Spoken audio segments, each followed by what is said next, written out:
Hello, everybody. Welcome to another episode of the Enigma Mode live stream. Today, I'm gonna be kind of selfish, and what I'm gonna do is I'm going to practice building with Ashwood, specifically because I need to make more YouTube tutorials. I've been spending too much time developing, being too passionate for Enigma Mode, and I need to make sure that I'm working on Enigma Mode after I've made the tutorials. This is a bit of a learning progress, or a learning curve? Yeah, learning curve for me, so I'll have to figure that out. But welcome, Yannick. I hope you're doing well. You showed up when I was in the kitchen getting my tea, so I'm not sure if you, maybe you caught me when I was gone. There's been some issues with the server, seeing some more disconnection icons and this kind of thing. Not really sure what it's about, but there's loads of stuff I need to finish that might be related to it, so I'm just going to assume it's related to something like that. But today, I'm not going to be worrying about mechanics or really even game design or Enigma, really. What I'm going to be doing is just figuring out building with Ashwood. I've been working on this little spot. As you can see, someone came along and helped me a bit here. But I really enjoyed working with the Ashwood. So what I want to figure out is, okay, I'm going to make a tutorial about building with Ashwood. I noticed basically that beginning tutorials do really well. They do better. So I made this tutorial a long time ago about Grouston. And when I made it, I was like, you know, I'm not really that good of a builder. Like, I know so many much more capable builders. But I see now that that doesn't really matter. It's not about being a good builder. It's about being able to explain simple things that people can do that they can then try themselves, etc., etc. Because that Grouston video is actually now one of my most watched videos, even though it's just me talking about, like, kind of the basics of starting to build with Grouston. So now that I've had more fun with Ashwood, I want to do that. But I kind of need to play around with it more and figure out, like, some basic things I can tell people, right? Like, for example, using these instead of floors. That's a basic thing you can do, because people start in Valheim, right? And they make these kind of floors. So they're used to that. So let's say you start using Ashwood, you want to learn a little about it. Well, that's a very simple way to imagine it, right? Okay, now use these floors instead of the wooden ones. That's what I need to figure out. I need to come up with like maybe 10 or 15 simple archetypes that I can teach people that can then I can put in the video. Like it's like I'm not going to show them how to make a whole house. Rather, I want to show them how to make a roof corner or a doorway or a wall pattern. So like they can take each element and put it onto something else. Make sense? Instead of it being like a building guide. I think for me at least that's kind of something I could do a lot of tutorials about because you know there's a lot of different things in Valheim, different materials. So we'll see how it goes, but that's the idea. I think probably not every material is worth its own video, you know, but I don't know. Maybe it is. I've seen that like one of the hard things about running servers and playing Valheim a lot is that you get kind of disconnected from what other people actually want and what they are doing and the new players, right? So that's kind of where I get a lot from doing these live streams, even though I know I don't play like a normal player, you know. But it's still it's really beneficial because it helps me kind of remember the constraints and limitations that people are working with, right? So here let's kind of fix this thing earlier. I think this was quite simple, right? It was just something like this, and then some angled beams here. Yeah, nothing too fancy. And pretty much today, I'm just gonna meander around town. I'll kind of build a little bit, touch up some stuff. And here, I like this the contrast of the Ashwood floor with the floor. So I think that's one of the elements I'll teach. I don't know how, but this combination, this pattern of like a floor center that's Ashwood and then the corner edges, right? I'm not really sure. Hmm. Interesting. Let's see. Yannick says, I disagree. You play a lot on your own server. I did as well, and a lot of players appreciated this because they felt like their feedback was being resonated. Yeah, that's true. Yeah, and I think you're very much right. Like, I've noticed that like if you're running a server and um you're not playing on it, it's definitely like people don't appreciate the server as much. I've definitely noticed that's true because in their heads it's sort of like, well, if you're not playing, you know what I mean, and you're the owner. So that can be kind of tricky, right, for people because you're playing for multiple years. But so just to be clear, Yannick, I think you're right. I am connected with the people who play Path of Magic. I listen to them, ask them for their feedback, that kind of thing. You know, it sort of is the thing they can't get from Iron Gate in a little tiny, tiny niche form. I totally agree. But in the context of what I was talking about, I'm talking more about YouTube as a whole and the wider Valheim player base. Because I've essentially discovered what I love doing. I just love making scripts and making special things in Valheim and making mechanics and running this server. It makes me very, very happy. But for YouTube, I can't just do that. I have to do things that reach the average normal player more. I'm simply not.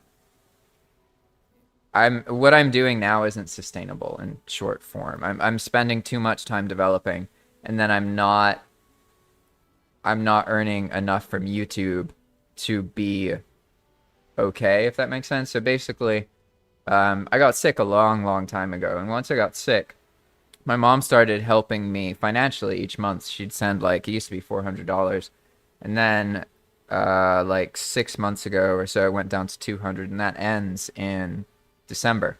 So basically, I'm losing that support. So because of that, the rate at which I go into debt will be even more in December. And so this is why, like, yeah, you probably noticed I've been talking more about money in these things because I have to be really careful what I let my time go into. And I can see how, like, yeah, it's awesome. Developing is amazing. And now I have infinite feedback because I've launched Enigma, and there's loads of people who are playing it, and they're experiencing things and sending me messages. So there's loads of things. It's not a problem of not having more to develop and work on. That is solved. There's infinite things to fix and improve. The problem more is that I have to figure out how, while I'm developing as well, I'm also running a YouTube channel that is very useful to the average Valheim player. And the reality is right now, it's just, it's very niche. It's too niche. So I can do what I need to do, basically, as long as I'm able to earn a couple $100 more a month within a reasonable amount of time. And it's possible, but like I said, that won't happen if I just keep developing. And if I just keep focusing on Enigma, I'm actually going to earn less money. I have to keep Valheim videos coming out that are more relevant to average people, average Valheimers, new people who don't know anything about mods. I can't just do this kind of thing. I could before, but now I'm losing that ability to. I mean, rapidly, I'll lose it in. It's October 22nd, so that means I have like 78 days, basically, before I'm in a situation where I'm going to be going even faster into debt. So I have to figure things out, and it's sad because, like, I know from experience that the best things in life, like, they grow, and you can't really pressure them. You can't really have an expectation that they're gonna earn money or something, you know what I mean? And like, I think I'm probably gonna get lucky anyway, just because I need so little, right? Like, for me to be able to focus on this full time, I just have to figure out how to get a couple hundred more dollars a month. That's not much money. It's very reasonable, right? Because I live in Nicaragua. Life is cheap here, and I could even like cut back on certain things in life and reduce my expenses probably by like $100 without really sacrificing that much or feeling like I'm giving anything up. So I have flexible things. There's things I can do. I just have to make sure that I don't fall for the trap of doing too much development, because especially now that Enigma's launched and there's a lot of feedback, it's very tempting to someone will have an idea or say something, and I want to immediately work on it because that's what I used to do. That's what I normally do. And that's one of the reasons I'm able to work so much, because it's just fun. I don't really need to think about it. I can open Discord and read things a little bit and then see what's going on. So that's just been something I have to learn to adjust for, right? And ultimately, the point of the live streams, yeah, is to better connect. And what I was trying to explain, it's not just with the players, it's also just with players in general. Because when I'm actually playing, I have experiences that give me ideas for videos that tend to perform quite well compared to when I'm not playing and I think about what I can do. I found that the best video ideas are just kind of spur of the moment things that are a response to a feeling that happens to everybody when you play the game. Because then you make something that is like an answer to that feeling that many people experience. So that's why I know that like doing a video on Ashwood will be good.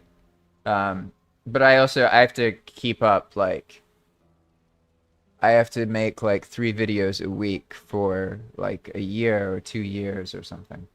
So realistically, I like, okay, that's just one video. That's like an afternoon's worth of stuff. But now I need to figure out all the different angles. How could I make other videos? What other things can I do? And there's always more.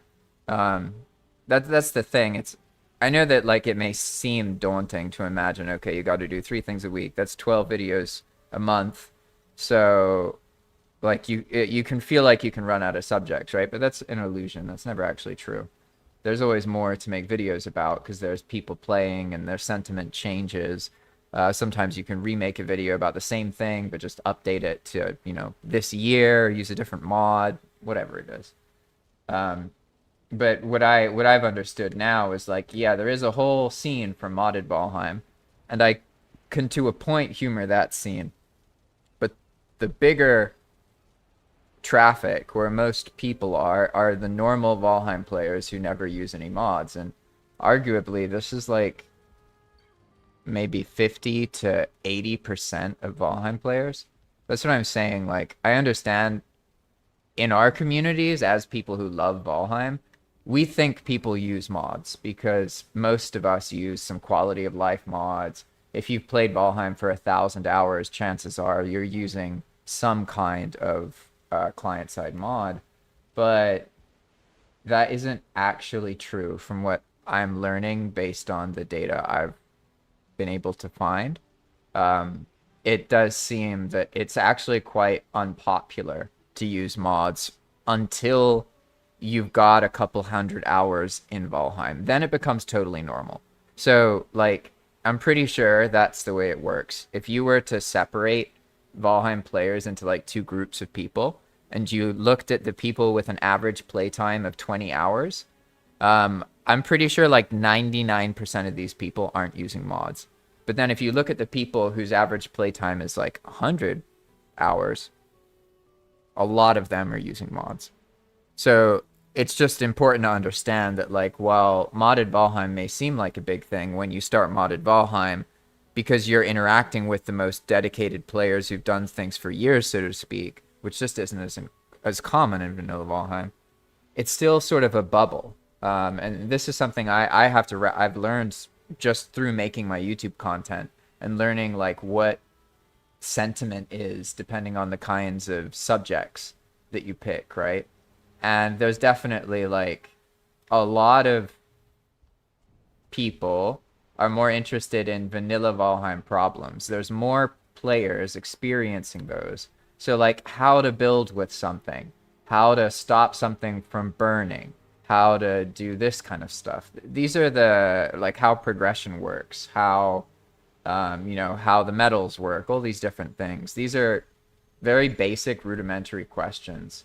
And they're the kinds of things I have to focus on. So just to be clear, I'm not saying that I'm going to like pivot my whole channel this way, because for me, what I love is development and EWP scripting, and that's where I think the future is for Valheim and everything.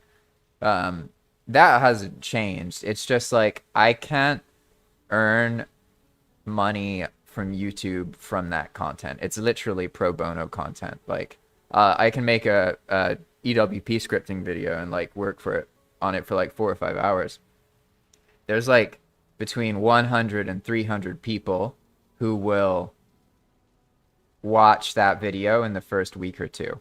Whereas if I make a video that's not about EWP and it's about vanilla Valheim, there's between like 300 and 3,000 people who will watch that video within the first week or two.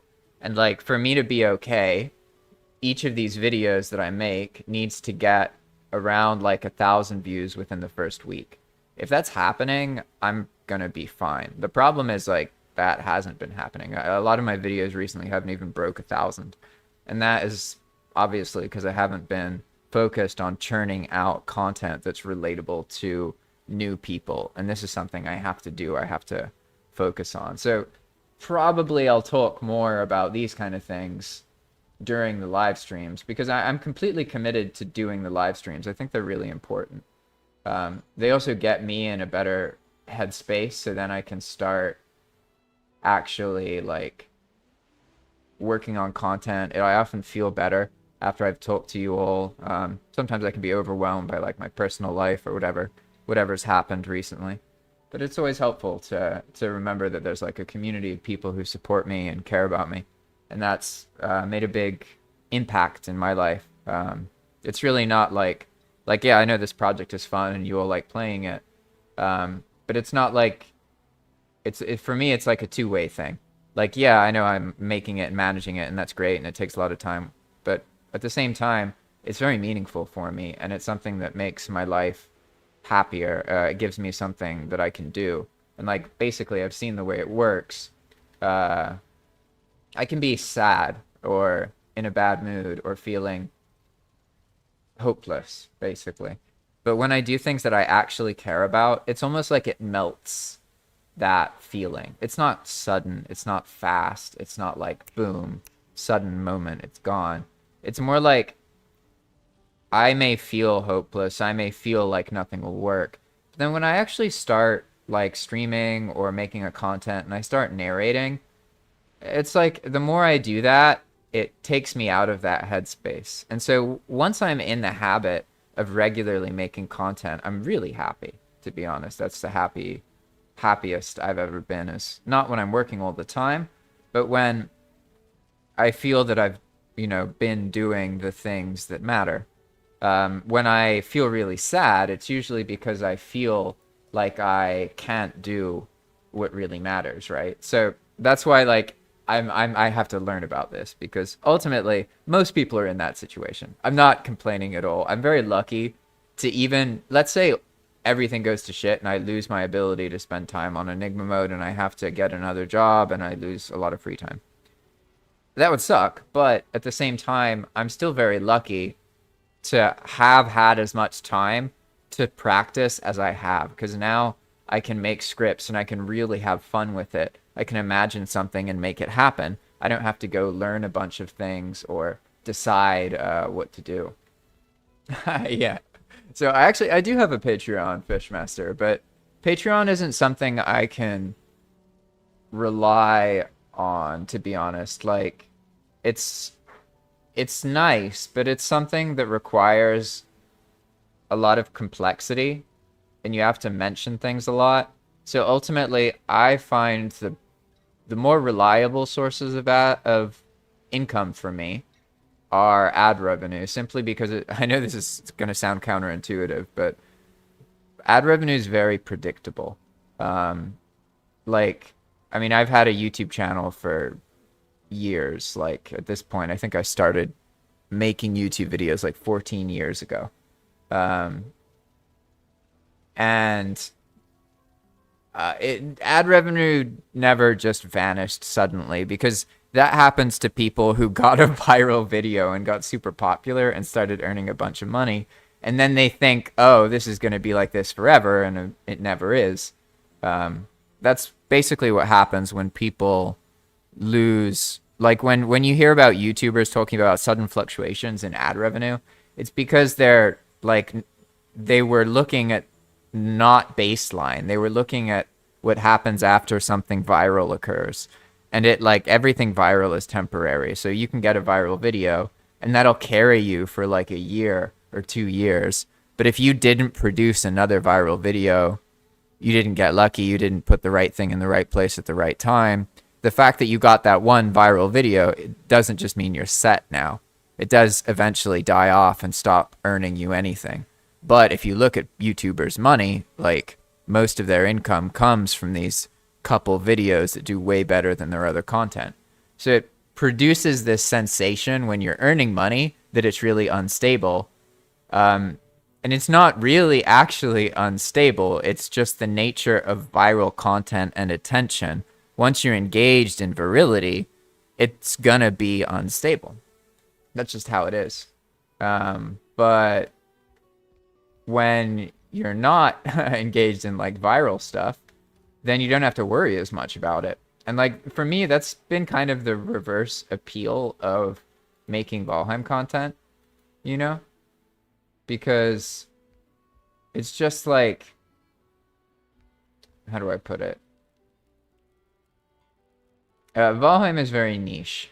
So if I can make things work now in Valheim, when not that many people are using it or playing it, then probably I'll be fine. So that's always been my attitude, basically. It's like, okay, if I can just get used to how things are when it's unpopular, and if I can make that work, then it doesn't even matter if it's less popular or not. If that makes any sense.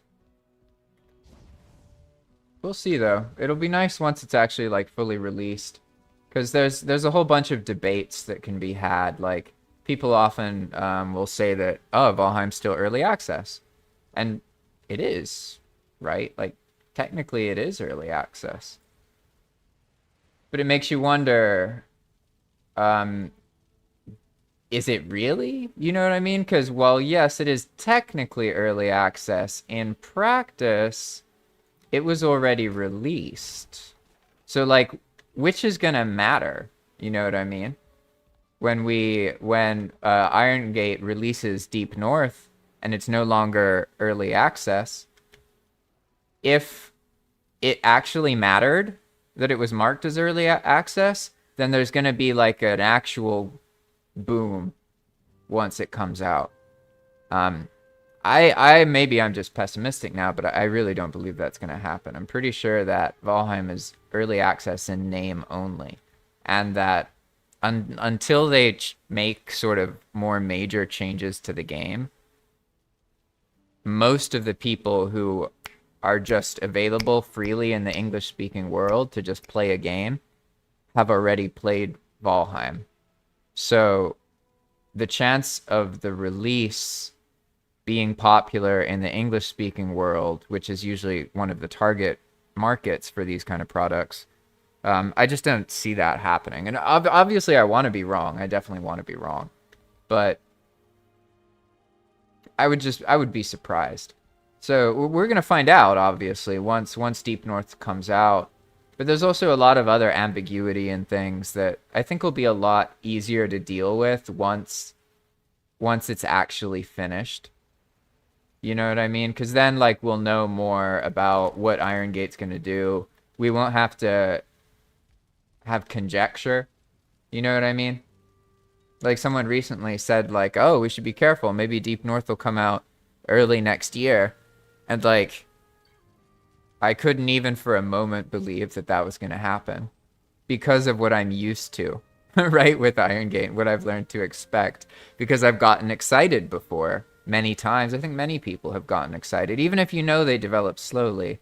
Like, it's hard not to get excited, you know, because it's such a wonderful game in those certain moments. So I mean, it makes sense, you know, but I'm just kind of, maybe I'm just a bitter old man now. Like, I don't know what happened. But that's been how I think about it. So it'll be way easier though once the game's actually out and it's not ambiguous anymore. And yeah, as Fish says, I'm glad you got your job back, by the way. That's great. Life's a lot easier when you can actually pay rent, that's for sure. He says maybe a Valheim EWP SMP server. What is SMP again? I'm trying to remember. I've heard that phrase before. Let's see, SMP. I've heard it with Minecraft. SMP. Is that survival? Ah, okay. Oh, I don't know. This is the AI overview. AI, you can tell me if this is good or not. AI says an SMP server is a survival multiplayer server, most commonly referring to a Minecraft server where players share a world and must gather resources, craft, build, and fight to survive, working together with other players. Yeah, so basically, Valheim is that. Yeah, I see what you're saying. Like, so if Valheim had like official EWP or something, then it would be more focused, right?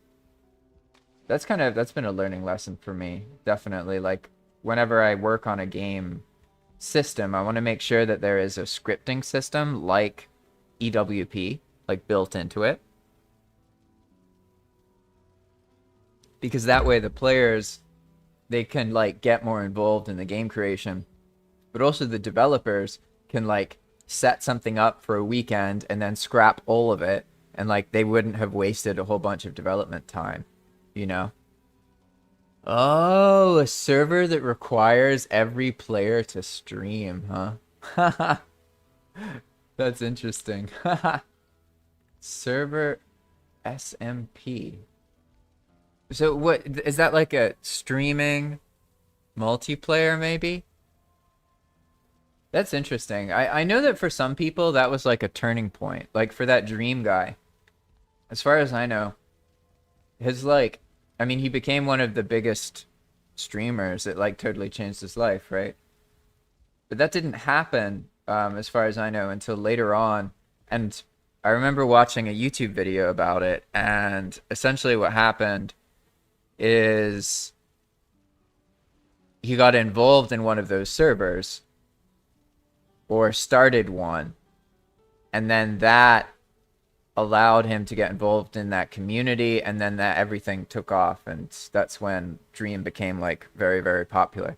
I'm not sure exactly about the history. I actually haven't watched Dream that much. I don't know much about streamers in general, to be honest. I sometimes watch Asmongold on YouTube, and like when he talks about video games and stuff, I feel like, yeah, I enjoy it. I learn a lot.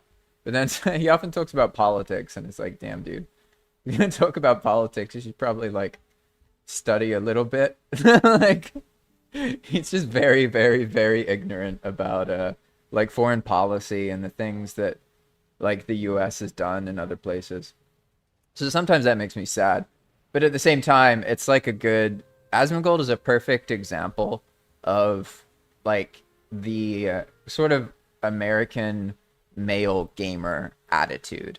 He's more focused and capable than most people, but that kind of vibe of like, it's like this odd sense of, it's like kind of like an aggression. I don't know how to put it exactly, but it's sort of like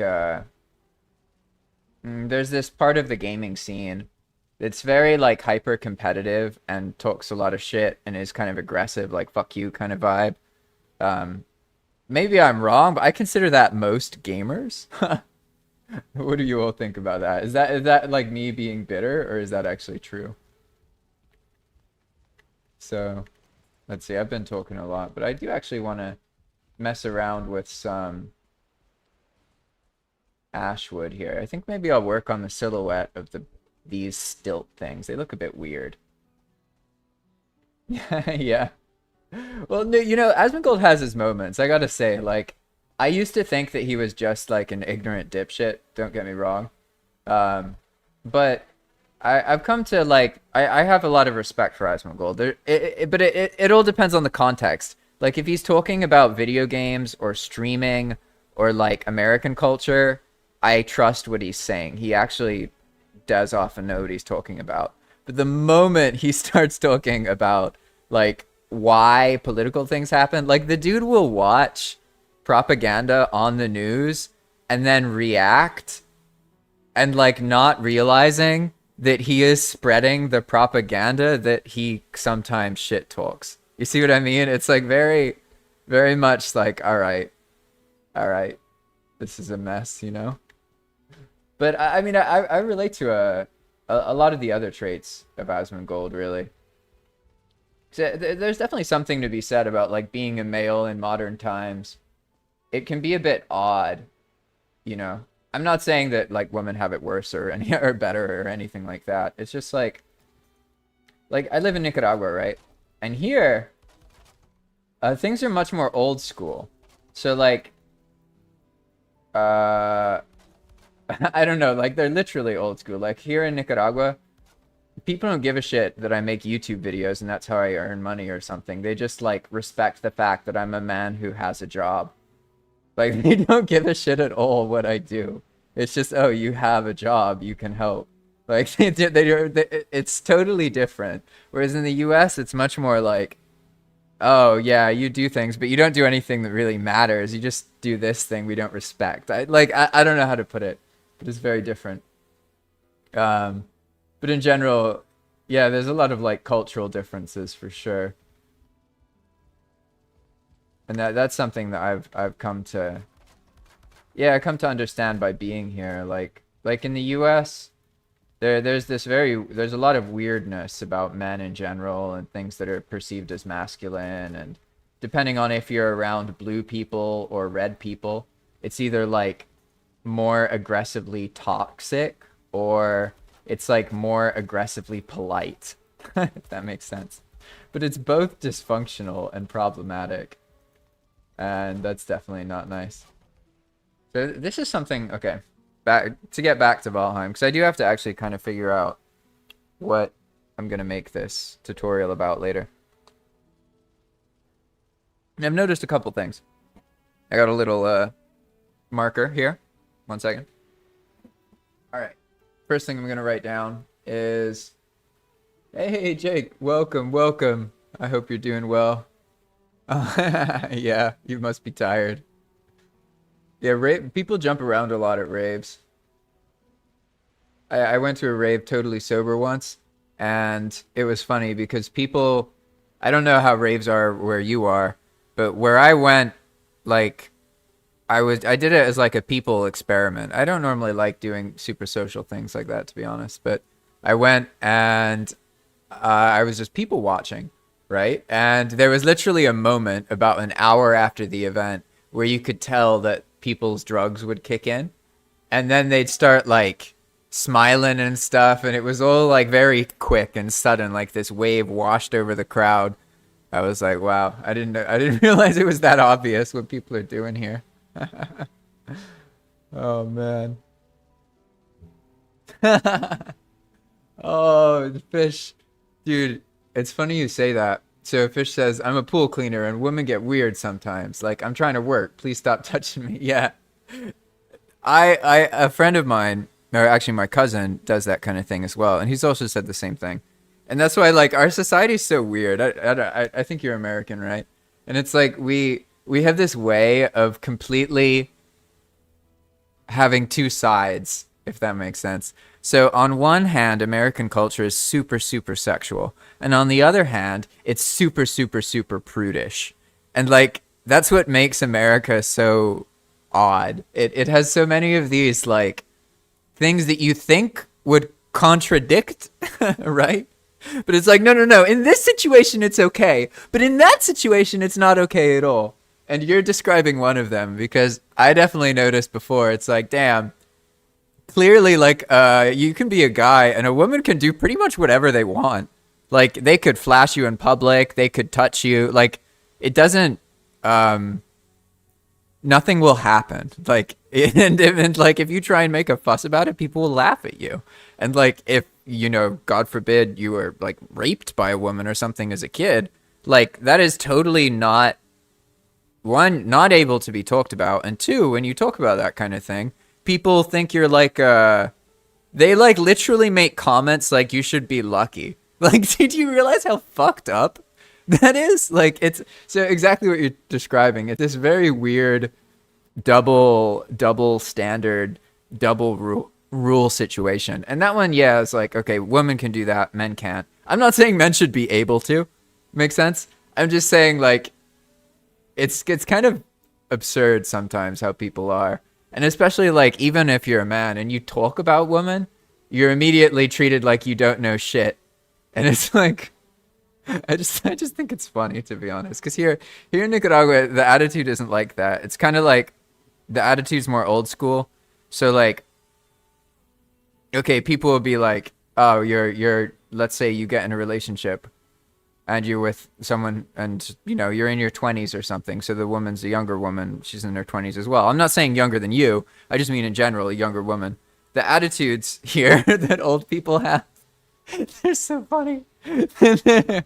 You know, like in the West, like you talk to your parents about somebody and, you know, maybe they'll imagine that like you're supporting each other and the woman has like is working or paying part of rent or something. Whereas here in Nicaragua, people would be like, oh, you're living with a young woman. Good fucking luck. Like, it's so funny.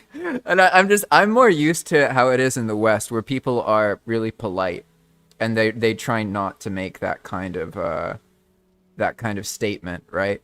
Whereas in Nicaragua, people are just very direct. So like I've been in situations where people's mothers talk that way and I'm just like, damn, that's so real. Like, it's so real.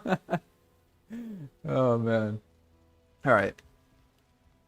I went off on a tangent there. I noticed a problem. So when one builds, right, it rains and then things get wet, right?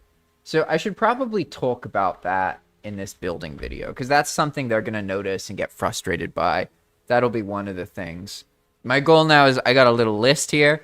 I'm going to list all the problems I can think of about building with Ashwood. But some of them might be like normal building, right? And then I'm going to make all of those elements in that list into the Ashwood building video. So one second here. First, we have floors and rain. Nice. Okay, we have our floors and the rain. Nice, nice.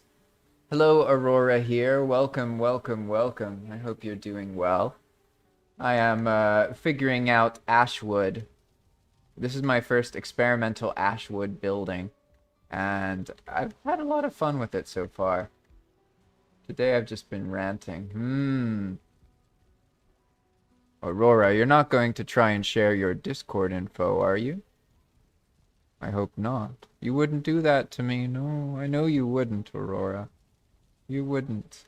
You're gonna actually ask me questions and not try and fleece me and trick me into thinking you're my friend. I'm vulnerable. I don't do that to me. It'll break my little heart. You know? I can humor you though. I have played Valheim a lot. I don't really know how many hours, but like 4,000 something like that. Although a lot of that is developing. I wouldn't say it's like actually playing the game. I often will have it open and it's just like on the title screen or I'm listening to the music or something like that. So let's actually put some of this away here. All right. Now I guess this kind of thing's kind of neat. I could show them how to make these kind of like drop ceilings, I guess they are. Because I never did this before. Normally I would do this. Whenever I make a place in Valheim, it just has the arch roof piece, and it just goes all the way up, right? No, I don't want to be your friend on Discord, Aurora. But thank you. Thanks for the offer. I'm honestly, I'm kind of endeared that you still asked after I explained that. That's cute. Oh man. Honestly, I still wonder about that. I wonder about that scene. It must work to a point, right? It's I also wonder, like, when you in RuneScape, you can find people who are doing the same the same things that have been done for years and years and years. That I'm sure you're a great artist. That's really cool. There's a You know, it's you're not an artist until you start spamming people in Twitch and tricking them into thinking you're their friend and then trying to befriend them on Discord so that you can sell them art.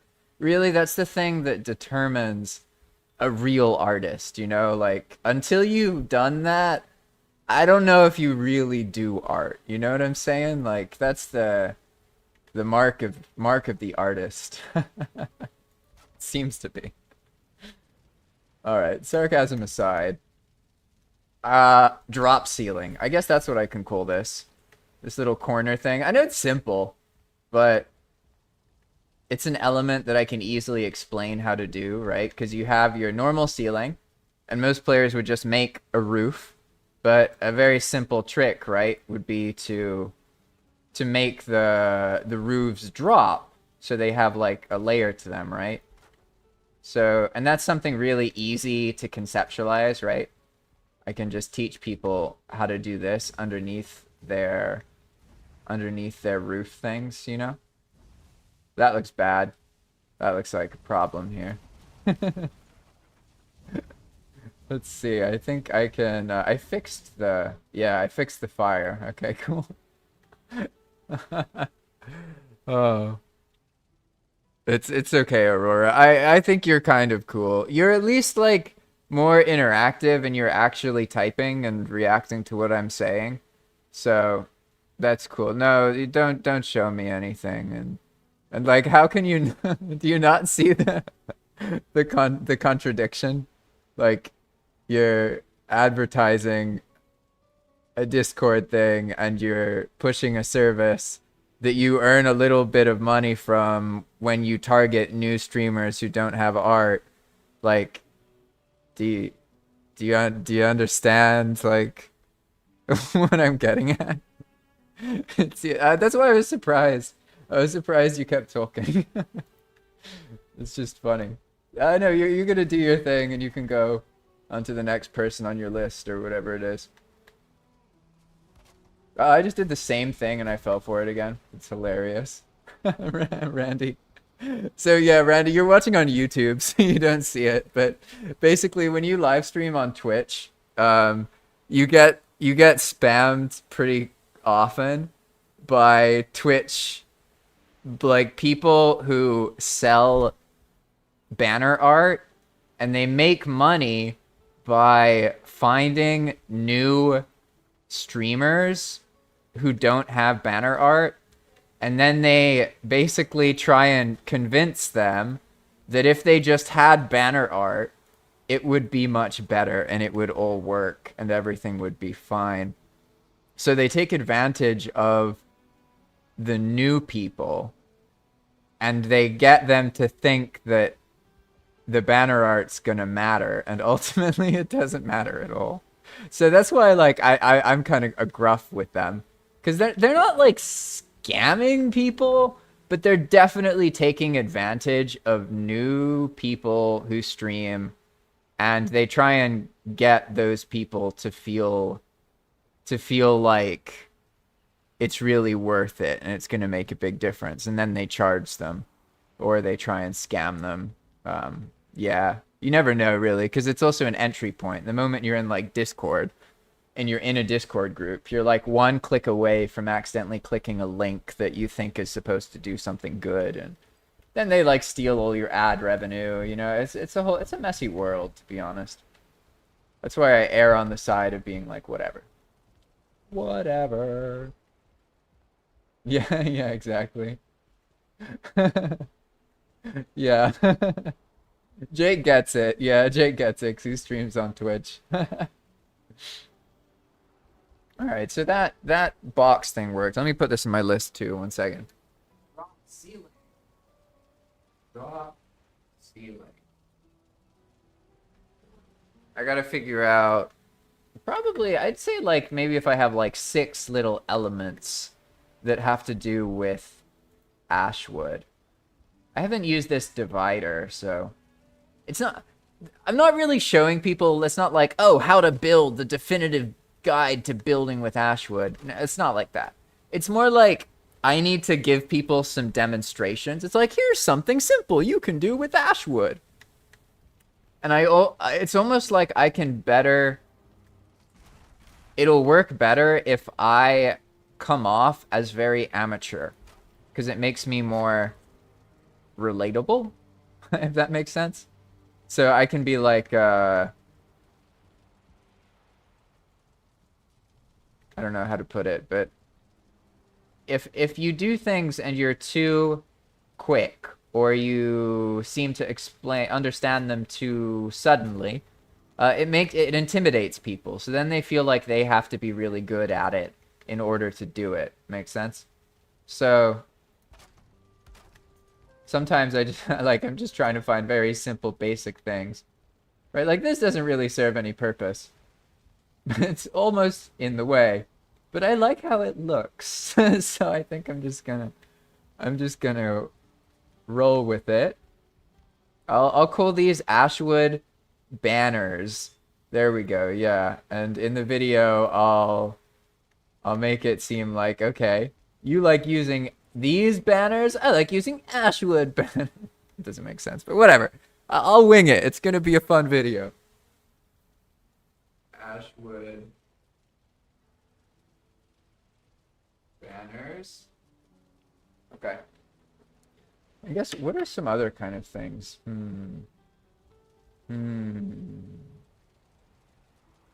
Hey, Randy has a question about Enigma. He says, do you have any advice for server settings with Enigma? I heard the server auto sets no map, no portal. Does difficulty matter, etc.? Ah, okay. So Enigma defaults to no map, no portal, fire, very hard, minimum death penalty. It then fights back if you change no map or no portal. But everything else you can change after you've ran it once, and it's not going to change it back. So, for example, if you wanted to make the monsters easier, you could reduce the world difficulty, and Enigma's not going to reset it on you, as long as you've already made the world. If you like try and change it and then you launch Enigma for the first time, it's going to override everything you did. So just keep in mind that the first time you launch it, it picks all the stuff. And then after that, you can adjust it, accept no map or no portal. You have to actually remove scripts to properly remove no map, no portal. I made it kind of inconvenient to do that way. Because Enigma is sort of like, it's like on one hand, it's a mod to play Valheim, but it's also a kind of a social engineering project to create more people interested in scripting and in, you know, actually getting into the files and editing them yourself. That's kind of what the intention of Enigma is. So I know that people are going to disable no map. They're going to find out how to. And I believe that in doing that, they will become more comfortable with scripting in general. That's the attitude. But because really, like, there's certain ways I think it should be played, but ultimately, I want people to make their own versions of Enigma, like to make it like different variants, right, and make it their own. That's kind of why I share everything so openly. That's why I talk about things the way that I do, because that's what I want, really. No, I'm just messing around a little bit. Yeah, who would want easier monsters? Exactly. Exactly. Yeah, we're on the same page. I think sometimes people would get annoyed by the fire modifier. Like, especially if you're just like, you like building, like right here, for example. In normal Valheim, I could just build this and I wouldn't have to worry so much. But because fire modifier's on, I'll burn the whole roof down if I just don't think about it and I handle it that way, right? So that's another thing that people honestly, that's probably something I should make a video about, like how the fire modifier itself works, right? Hey, I hope you have a good time at work, Fisher. It goes by fast. For what it's worth, life is sometimes requires one to not be able to get what one wants. Not saying you should always be in that position, but it can be good. I kind of miss this because I haven't had like a traditional job in a long time, like 7 or 8 years. But there was a point in my life where like once I was done working, I was done working. I was like done for the day and I could forget about it. I haven't experienced that in like 8 years though, so I'm not gonna lie, I do miss that a little bit. I don't really like being the sole provider of my abilities. Sometimes it's kind of stressful, to be honest. But but yeah, Randy, that's how you change the keys and everything. And really, I think I think it's already tuned how I believe it to be most balanced, but ultimately, it's different for everybody, right? Some people prefer a certain kind of play style. Some people need things to be easier. If you're playing with children, for example, you're better off making it easier, or maybe playing on passive mode. There's a lot of different circumstance, right? Let's see. Let me add this to my list. I got a list of video ideas and also a list of things for this Ashwood building guide. Video idea, fire burning. Okay, that's its own video, and then the Ashwood thing. The last thing I had boom, chimneys, but chimney isn't really. Yeah, chimney and roof stuff. That's not Ashwood related, There's not even an Ashwood roof piece, is there? No, it's all dark wood.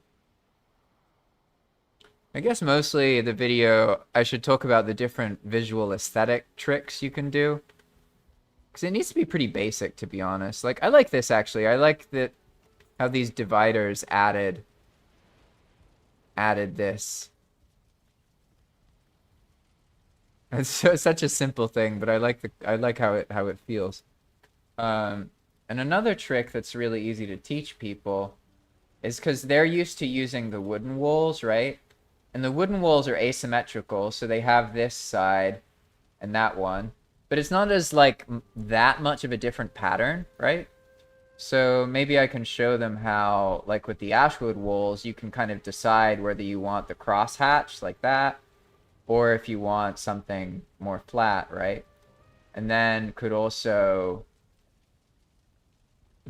how am I missing a requirement? I have the Ashwood. Ah, no, it doesn't see it for some reason. Okay, okay. Curious.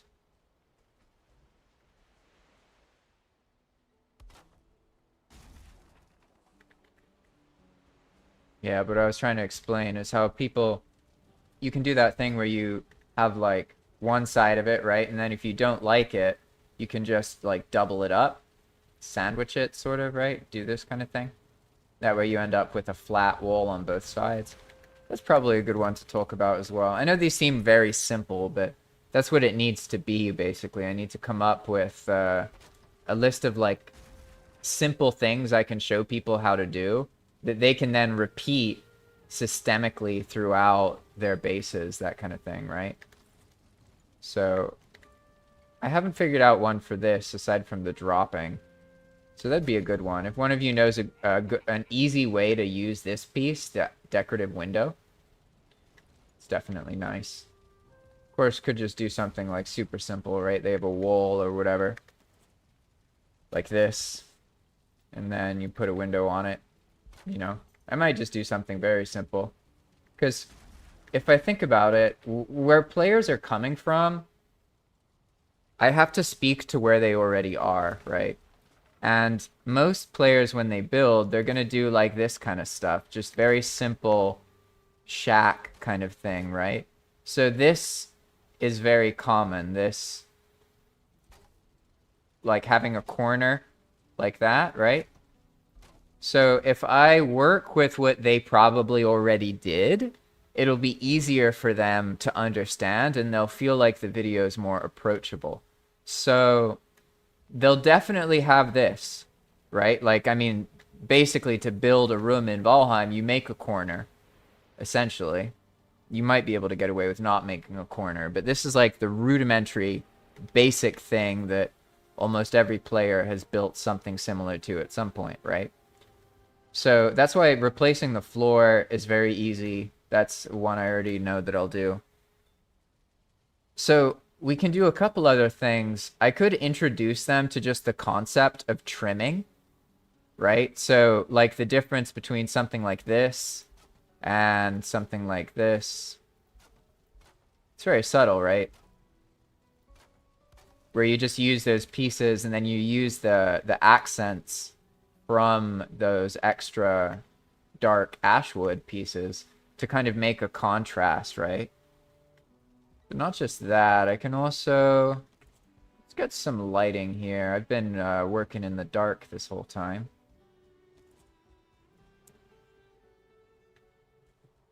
Where is resin? I guess there's some in here, probably. Hey, nice! Hallow redid it. I hear a goblin laughing. There we go, here's our resin.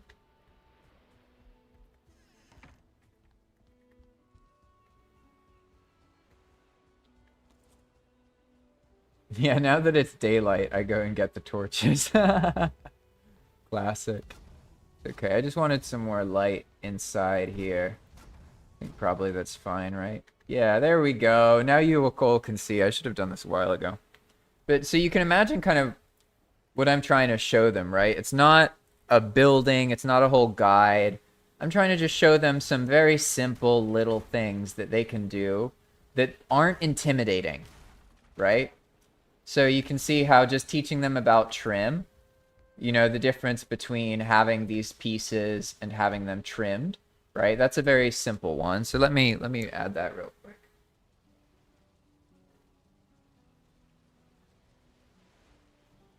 There we go. Okay. So then another thing might be like, okay, they probably have some kind of basic house like this, right? So maybe I start and the video is literally me just in a very rudimentary box, right? And that way it's like, oh, he makes shitty box houses too. This is relatable. You know what I mean? I gotta do it in a way that they don't feel intimidated. I found that that's really important. They tend to look at all these building things online and get super intimidated. So another thing we could do that's pretty simple is show them just like, oh, you can make windows, right? So they have something like this, and we just delete that, and then add in these same pieces they were using, right? Just like this. Just little things like this, right? Because even alone, they actually look pretty cool. And that's something I've noticed about the Ashwood. Just like the contrast between the regular wood structures combined with the Ashwood details, it's nice. Like, it actually looks nice. And it kind of does that for itself, you know what I mean? Like this, to me, without the trim, it looks a bit weird. But once you start trimming it up, yeah, it makes the window like look like it's more purposeful. Even though it's just like, you know, a very basic little rudimentary window. Like, this is not complicated at all, right? Yeah, and I'm having some consequences here. Wait!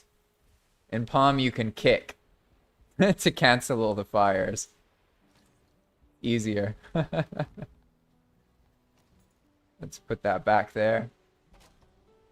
Okay, so I can also show them how to use the window piece. That's very simple. I think I'll just show them how to make a window.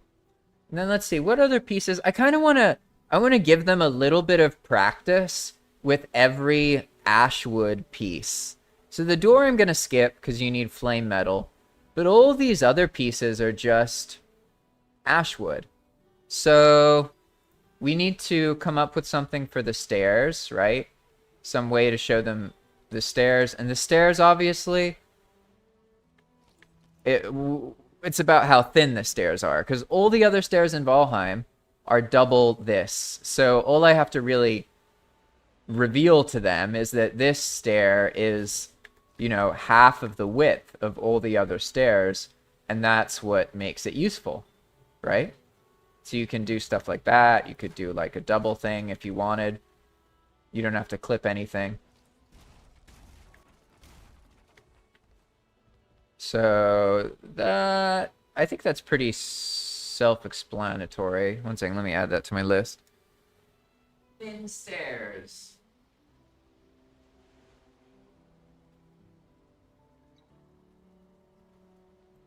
All right. Let's see. I saw people's comments, by the way. I lost track of that. And so let's see. Ba-bum. I feel you, Fish. I used to have a car. I got rid of it specifically because I was supposed to get a promotion because I was more useful to the company if I got a car. So like I asked them for a promotion or something and they were like, no, you can't drive, so you're not as useful to us. So then I get a car and then I go back to them and I'm like, okay, can I get a promotion now? I got the car. And then they were like, we pay you too much to send you around in the car. And I was like, fuck this. I was like, no, I hate this stupid bullshit. So dumb. And I got rid of the car. And mostly, I like the idea of cars. Like, I think there is a point in history where they do actually, like, make a big difference. But, like, at this point, there's this narrative that you have so much more opportunity if you have a car. But it's sort of not really true because everyone else has a car as well. So, basically, getting a car allows you to compete with everyone else for the jobs that don't treat you well.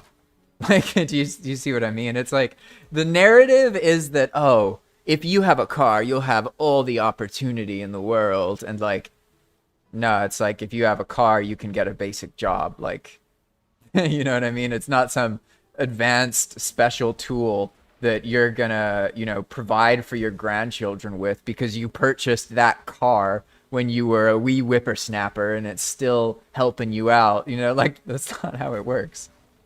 What I saw is you buy a car and you have to use it. You have to fill it with gas to get to work. It adds a lot of stress to your life. And then randomly every year it'll break down and give you a mystery rolled bill from 100 to, you know, $4,000. And, you know, you could get lucky. Maybe it's just 110. But you could get unlucky on the RNG and get a $4,400 repair bill for your car that you have to pay in order to go to work. You know, it's a shitty situation, definitely. That's why I'm happy to have a simpler life. I can drive, but I don't. I walk to get my groceries and do everything I need, and it's awesome. Like, it's good. But I understand that can't be done for everybody. You know, cars have their place and they are necessary for most people to do their jobs. It's a fundamental part of society, whether I get frustrated by it or not. Let's see. Oh, I haven't talked about the floors. So how do I involve the floor pieces? Let's see. I have... Okay, I feel like we did this with the floor. But I haven't really talked about this piece as a wall piece. So maybe I'll just make a window out of it and I'll do that as well in that earlier section. Make sense? Because I'll start that video and it'll be like a kind of corner thing, kind of like this. I'm going to learn my lesson now. Make these a little bit shorter so they don't burn. Yeah. And now, yeah, let's see. So Randy mentioned, I noticed my storage chests sometimes feel a little laggy. Is it possible this has anything to do with the nonsense chest? It's really just a small, tiny, uncomfy lag on opening or closing. And yeah, that's something that nonsense chests will always have a moment of lag when you open or close them. That happens whenever you increase the inventory past its limits. And I actually, when I originally developed the nonsense chest, I tried to make it just big enough where that didn't happen, but then it was only slightly bigger than a normal chest and didn't really function for its purpose. So that's why it is that way. It has loads of storage space, and it'll lag for a moment when you try and open it. That's kind of how it is. And to be honest, I have a feeling that when Irongate was saying it's technically complicated about inventory, they may be more right than we realize. Because I have made inventory bigger in a lot of situations and noticed that certain things stop working when you do that. So maybe like it's a system that becomes really ineffective or wasteful memory-wise once it gets a lot bigger. I'm not really sure, to be honest. But yeah, it's normal for the nonsense chest itself to lag. The other chests, though, they shouldn't be lagging. Like, and I think if I remember right, the more you put in the chest, then it'll lag a bit more. But it should normally just be like this. However, if you're like 2 or 3 people are near you or something, then yeah, it might take longer. That's like the most noticeable thing about playing with other people when it comes to building, is that when you try and open a container, your character will like do the motion, but like you won't see the inventory come up. Like nothing will happen. That kind of thing. It gets confusing, right? So the other chests lag when you open it, but only near the nonsense chest. I think that probably sounds like maybe one of the mods is causing it. I can actually go check. Let's see. There's a nonsense chest over here that has other chests right next to it. But I don't know if it's a good example of it. Yeah, because this one doesn't have a whole lot of stuff in it, to be honest. I would assume if you're experiencing lag, are you using any kind of mod that interacts with containers? Because, so for me, this is actually pretty snappy. It's not like this if there's another player. Like if there was another player here, I would open the nonsense chest, and then maybe like 2 or 3 seconds later, the inventory would show up. But that also happens to me with normal chests. So if that's happening to you in single player with Enigma mode near a nonsense chest, my guess would be it's a client-side mod that's causing extra checks on the container that then has to do more because of that. If you're not, yeah, and you just said that you're not using anything aside from the quality of life thing. Yeah, I'm not sure, to be honest. It could be actually if you're playing on single player, because I just realized I'm on a server right now. So maybe if I tested on single player, it would also be a little laggy. That's definitely possible. There's a lot of weird peculiarities between how things work on a server and how they work in single player when, like, your player is the server, basically. Yeah, that looks kind of okay. Kind of okay. I do like that you can see through it. That's definitely nice. But the window worked better. What if I trim it up? Let's see how it looks.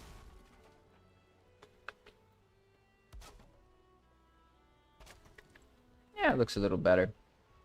Still seems a little weird. I guess it could be like a pattern, you know, you go like every other one, you go like this, right? Could talk about wall patterns in the video. We'll see though. Yeah, and there's a couple things I need to fix in Enigma mode. For example, the Slayer Master, I made a mistake with them. I didn't know, but when you blueprint, you should never have an NPC in the blueprint or a monster, because basically the blueprint is gonna save the entire data dump for the monster, and then it does it in a way that causes a bunch of unnecessary data to be added to the object. So if you're ever in that situation, all you got to do is not blueprint an NPC. Don't do what I did, because now I have to redo the blueprints, and I had to make a script that replaces the old Konar with the new one and do all of that, and it's a whole mess. This kind of looks cool. At first I didn't like it, but with the trim, yeah, all right, I can teach them this wool pattern. All right, so I got floors, rain damage. I don't know, do I even, that's like it's a whole video, isn't it? Yeah, that's like another building video. That's two not related to Ashwood, so I'll get rid of that one. Floor, wool pattern. Wool pattern. Okay, so for now, let's see. Now I have... Oh, don't worry, Randy. You're welcome. Even if it is... You are welcome to ask about things that are not even a nuisance or minor things. I don't get bothered reading feedback. The problem is that I feel a compulsion to fix it immediately, and I tend to act upon those compulsions, and then I end up not making tutorials. So it's like I kind of have to learn to just be like, all right, yeah, there's a thing, but I'm not going to fix it for now. I'll fix it later, basically. So for now, I have the wool patterns, which is what you see right in front of us. Using the floors, which is also what you see in front of us. The drop ceiling thing, which is pretty basic. You can see it up there, right? It's just like basically you add some extra pieces underneath your ceiling to give it a different look. It's not actually like that complicated, really. Then we have the Ashwood banners, which is just going to be this kind of thing. I'm just going to tell them to just use the dividers as if they're like a decorative banner or something. That looks pretty cool. I love the visibility. Definitely interesting there. Then we have trimming, which is like this, right? This is trimming. I feel pretty good about this, to be honest, actually. At first I was like, yeah, what am I going to do for this video? But now, sometimes you just have to kind of sit and mess around with something for an hour or so. And then you get like a clarity that reveals exactly what to do. So let's see. What pieces have I missed here? We've got some demonstrations of these things. We got our trim using the blackwood edge pieces on wood pieces. I guess... Let's see. Let's remake our little mock-up here. Oh, I know what I need. I need to use those pieces. These things.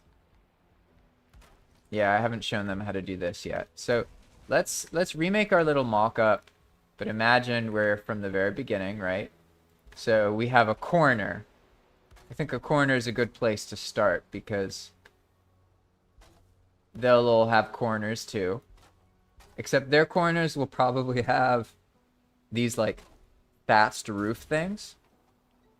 Something like this.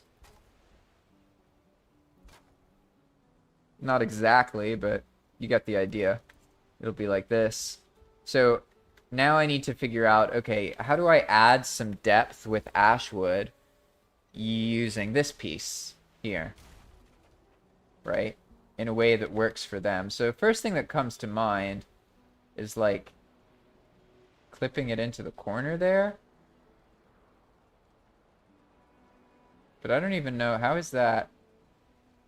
It clips down from up there. Ah, okay, I see. Yeah, so I could do that if I wanted to make like a, I guess like a pole in the corner. Is that right? And this should be perfectly aligned. Okay, okay, that's kind of interesting. But it doesn't really, I mean, that's very, very subtle, to be honest. Very, very subtle. I don't think that's worth me really showing. I need to show things that are visually obvious, that just take like one or two pieces to do. I could go the angle of like turning this itself into a window, right? Because there's a whole other section about windows. So I could just make it be like, ah, Ashwood's really great. You can use it to add windows into the things that already exist, right? Or maybe I make this like a doorway, right? I think that's probably the most practical thing, because I'm not going to do this piece because it needs flame metal. I'm just going to focus on the trim, and like the idea is like, okay, someone just, they want to build with Ashwood. I don't even know. They might not even be doing survival, you know what I mean? They're just playing normally, who knows? So this is good. They'll need a doorway. Simple way to make a doorway. We can do it that way. Okay, there we go. 1 second. Ashwood divider doorway. Ashwood doorway. Okay. Nice. Let's see. I'm trying to think. Oh, I haven't used these pieces. I haven't talked about cross-hatching at all. Oh, gosh. These, maybe? How do I...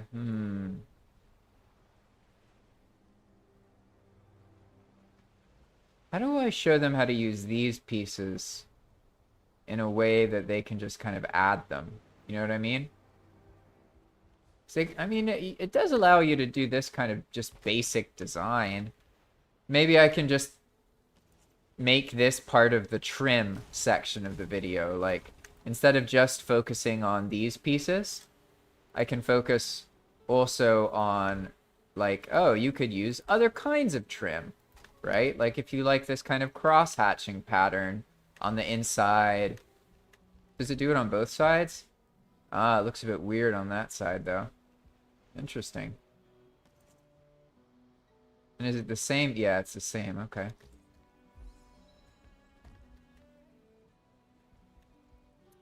And because at the same time, I could show them how to do this kind of thing. Because you can make, like, I feel like that's a bit too, it's like too intimidating, sort of. I know that maybe that seems silly, but I have to go really, really simple. Because these are like, the audience I'm trying to speak to are like brand new Valheim players, people who are really intimidated by building, people who don't identify as builders. So I'm not really sure, to be honest. Because I personally, I loved using it like this. I really liked making these patterns. But that's not really unique to Ashwood, you know what I mean? It's more like you can use those pieces already. And maybe I should focus more on that in like a different video, like a video that's all about just alternative wool styles, or maybe open wool styles, right? Because here we have this 4x4 wool, whatever, 2x2 pieces, 4 meters by 4 meters, that it blocks it, right? Imagine not liking building. Yeah, right. Hello, by the way. Welcome back, Norson. Welcome. Honestly, I don't know. Do you think there's anyone who's played Valheim for 1,000 hours who doesn't like building? I thought that, and then I met one person. I interviewed them. They liked fighting and doing combat, and they would join servers and do combat things and like rescue people. And so that's how they kept playing, and they never built, like never built anything. I think his name was Gorth, if I remember right. Yeah, and the PvP people too. Yeah, that's true. Although in my head they're builders. Like the arena world people in my head are builders because they build a PvP world. So like you know what I mean? It's like even then it's hard to really like where do you draw the line? You know what I mean? Let's see. That works. So yeah, the thing I was thinking about is I could teach like something very simple. But yeah, these pieces are not about Ashwood, are they? Because they're not unique to Ashwood. These pieces are just reskins for Ashwood of these pieces. So maybe I don't need to put all the other stuff about these in the video. I can just focus on using Ashwood decoratively. That can be the whole video. It's just about Ashwood. And then I can make another video about making walls that have visibility so you can see through them. And then another video could be about like rain damage and how it affects things and how to avoid it. That kind of thing, right? For now, I think that's what I'll go for. So this video will focus just on the things that are unique to Ashwood building pieces. In that case, I have something for this piece, the doorway. We have something for this piece, the window. We have something for this piece, the divider. Oh, this tiny little arch. I haven't used this thing. This thing's so tiny, too. It's very unique. Definitely one of the smallest pieces we have access to. One of the thinnest pieces. That's got to make it special. I'm sure you more advanced builders would know a good... For this, I immediately think shelf. I just think, like, it can hold a shelf. That's what it can do. So let's see what happens if I make something that looks like a shelf here. Whoa. Calm down. Calm down. Norson says it's really useful with the door trick. You mean the shelf is useful with the door trick, or Ashwood is? Just so I understand. Hey, that actually looks like a shelf. Huh. Interesting. That's so funny. I didn't realize how this piece is so tiny. That's... Oh no, it has three... So... Okay, sorry. I'm having more fun with this tiny arch than I expected. 1 second. It's gonna be a shelf. That's fate. Fate played its hand there. Where'd I put my marker? What have I done? Alright. Shelf. That is one nice piece though. Ah, with the door trick. So when you say the door trick, do you mean the thing to get the snap point? Is that right? Like, I don't remember what you're talking about exactly with door trick. Because when I hear door trick, I hear of these things. An elf for the shelf. I could make a ward. I don't have any elves though, unfortunately. Welcome, Realm Chat, by the way. Welcome, welcome. I know about you're talking about the elf on the shelf tradition, right? I heard about that once. I had this job and one of my bosses would call me the elf on the shelf because he had an elf on his shelf from something and it was named Jack. So I know there's something about elves on shelves aside from the rhyming. Let's see. So you're saying here, 1 second, let me actually use these tricks. Okay, Norson, you're saying that the arch is useful with the door trick? So what do you mean exactly? Like, okay, because I got the door, and these are the other snap points the door has, right? Like, wait, where are they? I swear it was showing them a second ago. What did I do wrong?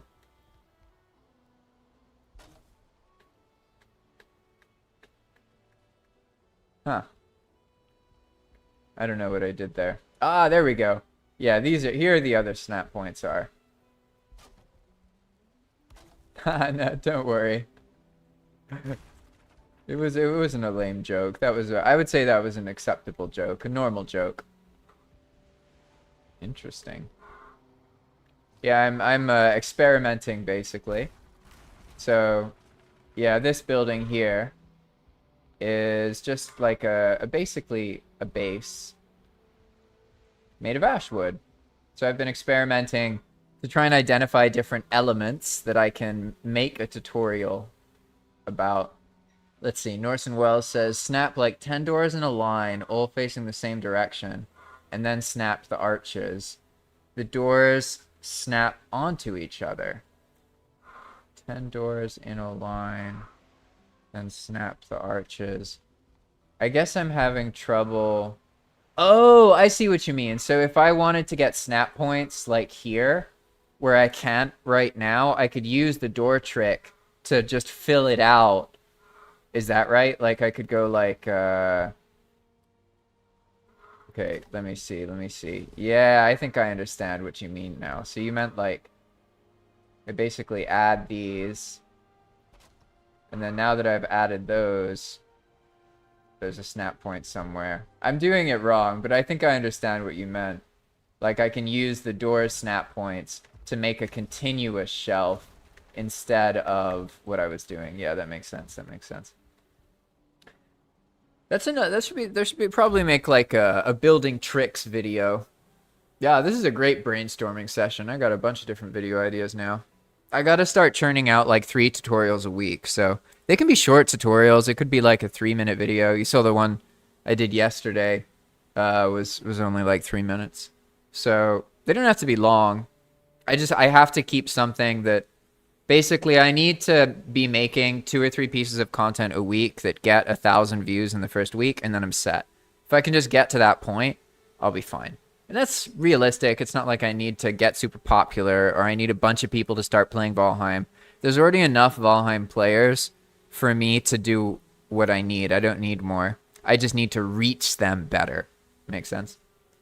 So let's see. Building tricks.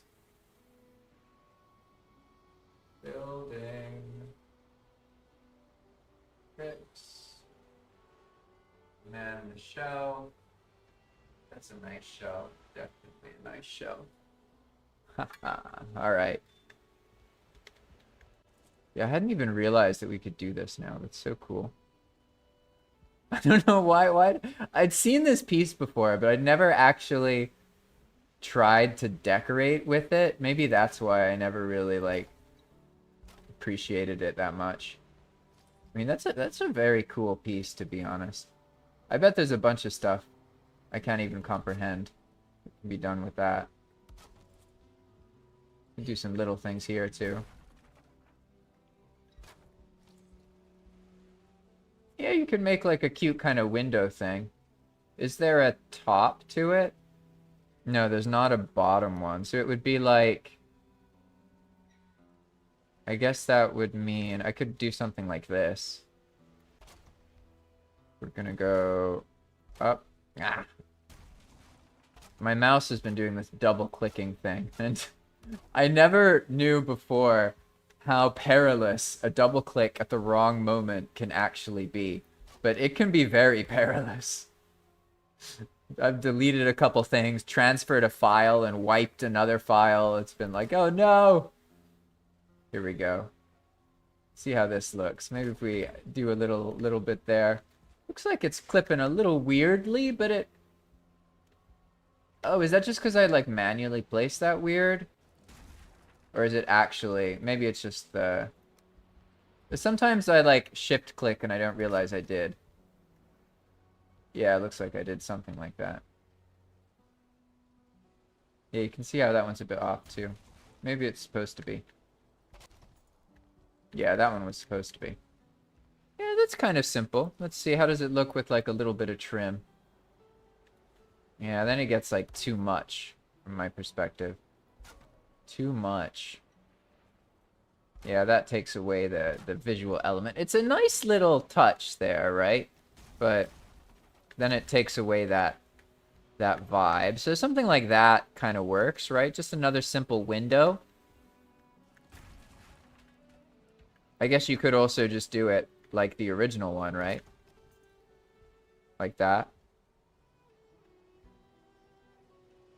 Yeah, exactly. That Norson said, gotta love that quick click that's off by just a hair and makes you sink a stone floor piece under the ground so you can't destroy it without digging. Yeah. Yeah, exactly. Yeah, this kind of looks cool.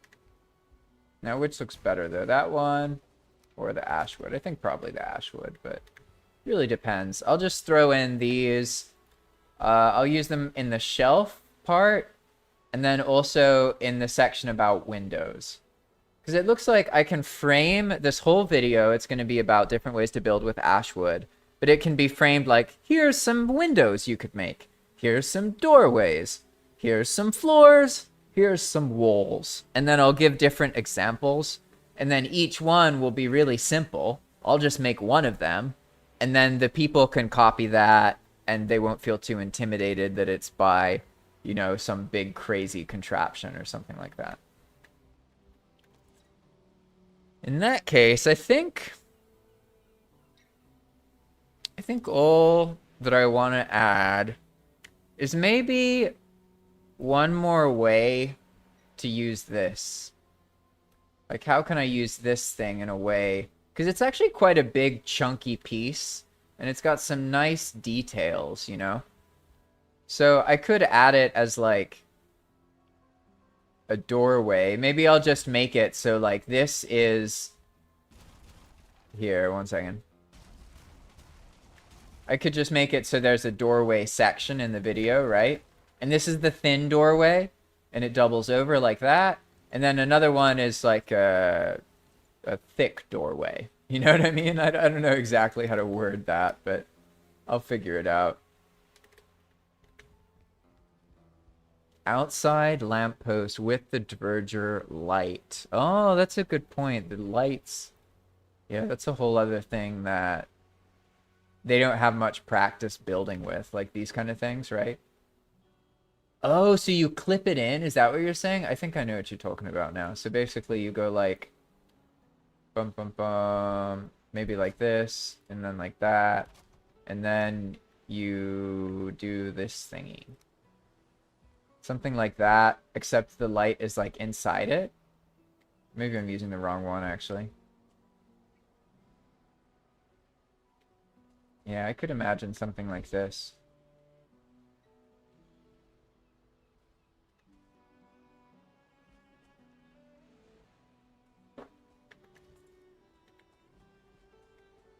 And the arch is nice. I like that. The visibility with these things really is so cool because the Ashwood pieces are really good at like giving you more visibility but still giving you structure.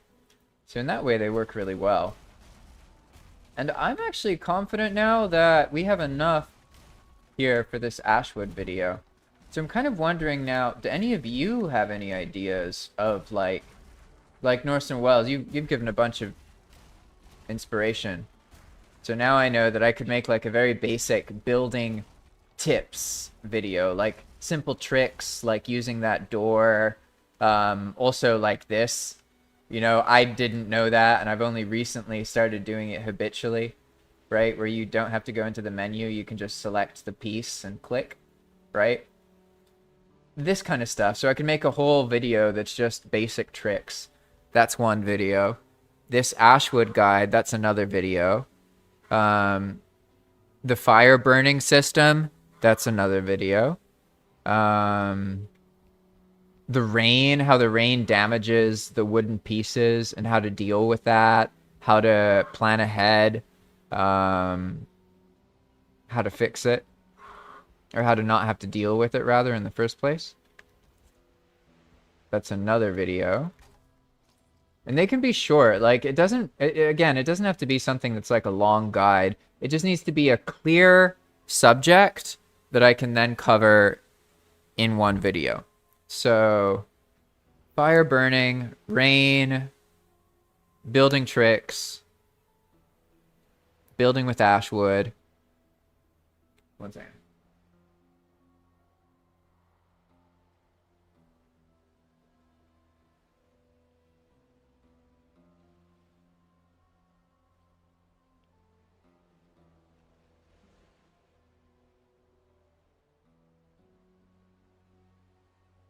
Let's see. We have, okay, fire burning, building tricks, rain damage.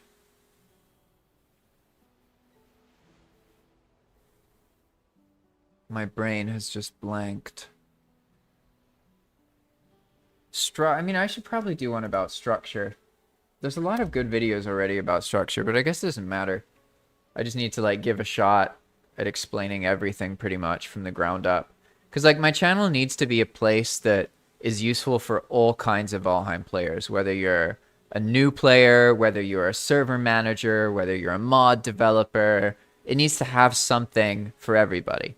So I'm not going to try and make, like, all my content relate to everybody. But I need to have, like, okay, you like server management? You'll enjoy the live streams because you can talk to me directly or ask me questions and I can help. And I've been managing a public server for a while, right? So that helps satisfy those people.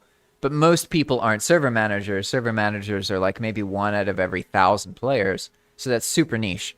So the tutorials need to focus more on stuff that everybody relates to, that is really simple, that doesn't require much skill or complexity, that is something that happens in vanilla Valheim.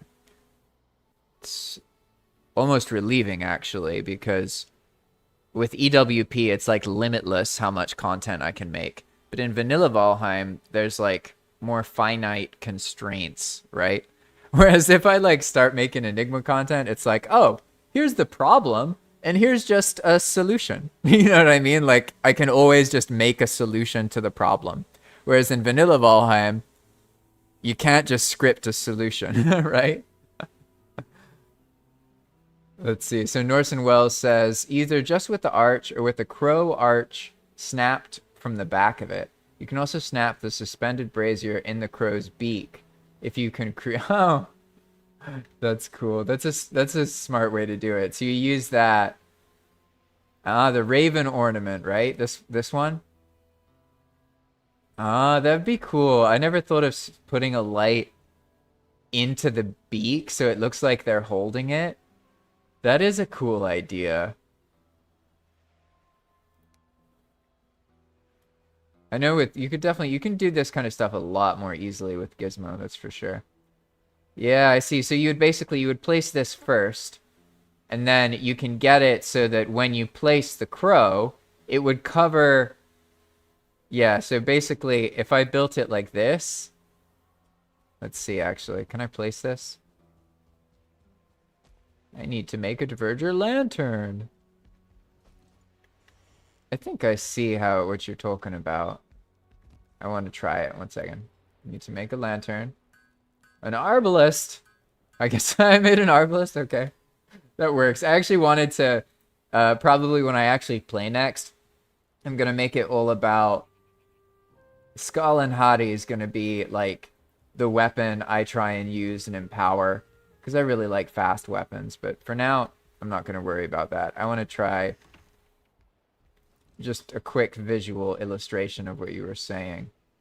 So essentially, let's say that we have our piece right here, and I'm apparently brained the other way, so that way felt weird.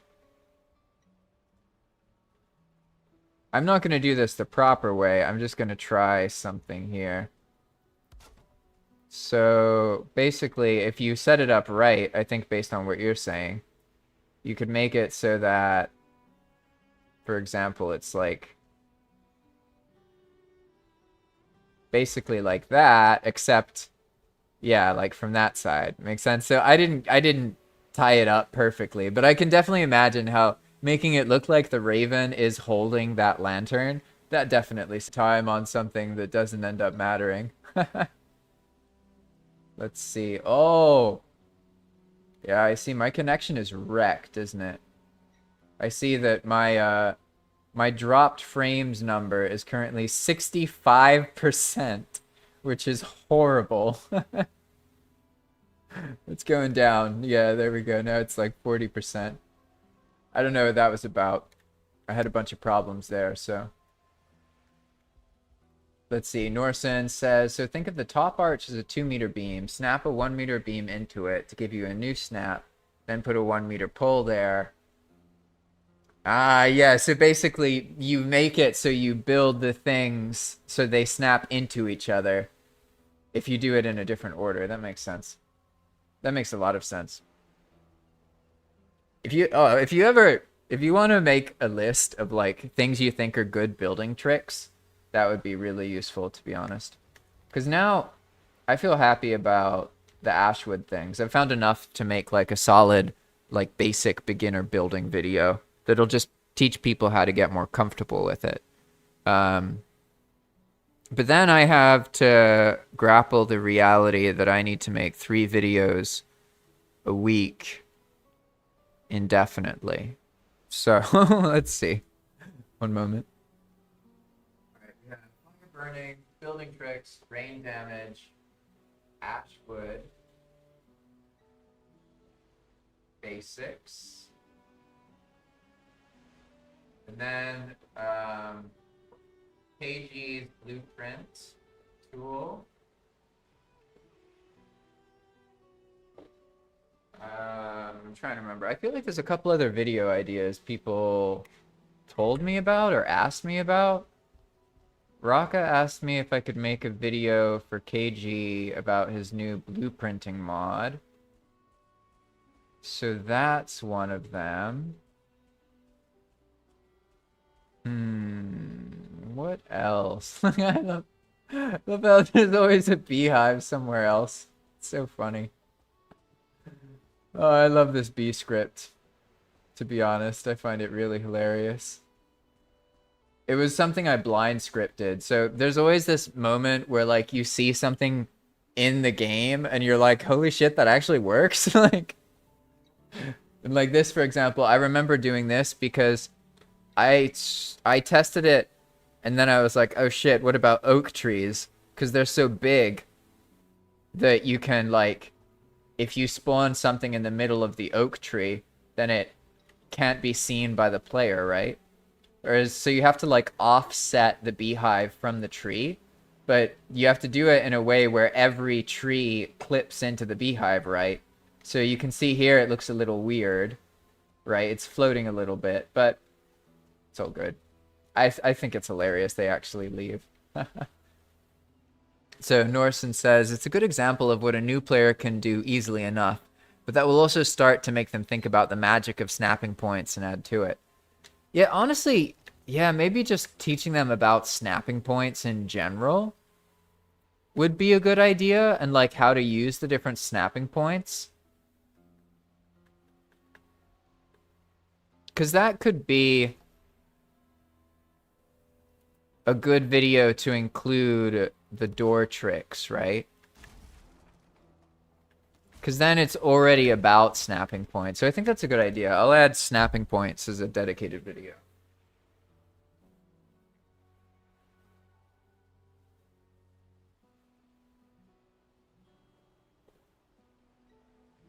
Okay.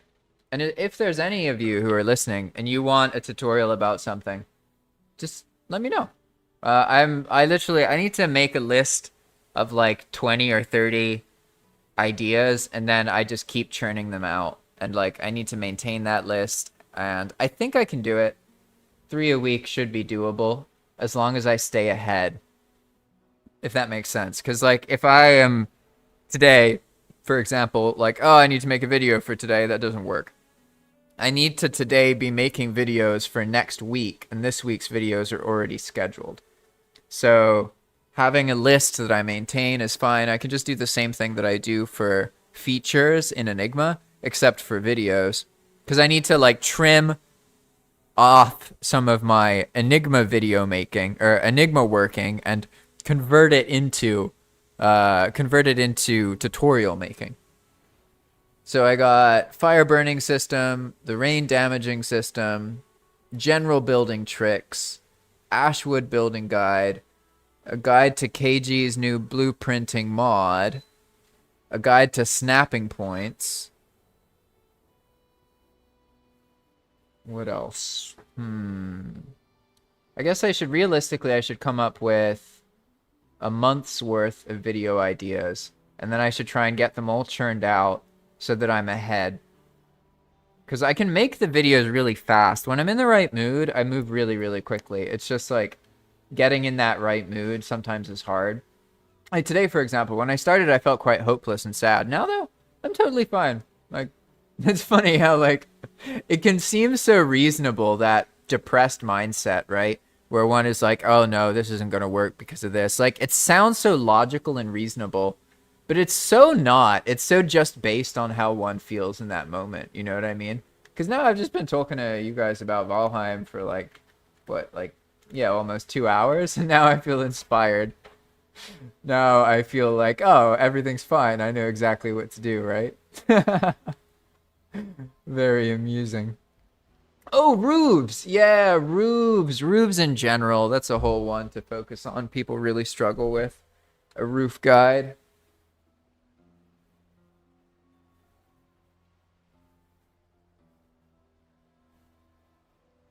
Oh, okay. Roofs, and then not just roofs, but also walls, high visibility walls. I think I already did a video about that years and years ago, but some of those videos, they actually been doing well recently, which is kind of funny. Walls, alternative walls, high visibility walls you can see through. Oh, wall designs, wall patterns. There we go. That's what I'll do. Wall patterns. Wall. All right, that's solid. We got roofs. We got walls. Building tricks. And the building tricks, they're going to be more abstract stuff. Like, for example, this is one of my favorite ones recently. You can clip the bed. Oh, I hadn't set my spawn. Oh, I was one death skeeto away from going all the way back. Oh, wow, that's not surprising. What I was trying to say is that you can clip things like that, right? So that bed looks like it wouldn't work, but then if I go out here and I die, you'll see that basically you revive, and you just revive above the bed. So you can make a hidden sort of spawn spot. It's almost like you have an invisible bed. Because now I just come to, right? And I'm here just on this platform, right? You can see the bed, it's right there. But as long as you clip the bed pretty close to the ceiling, then that's what'll happen. And you can even test it. Like, for example, if I were to loot this and I were to actually fill one of these braziers up here with some coal, then when I go back, you can lay in the bed. Well, once you're dry, at least. Should dry off pretty soon.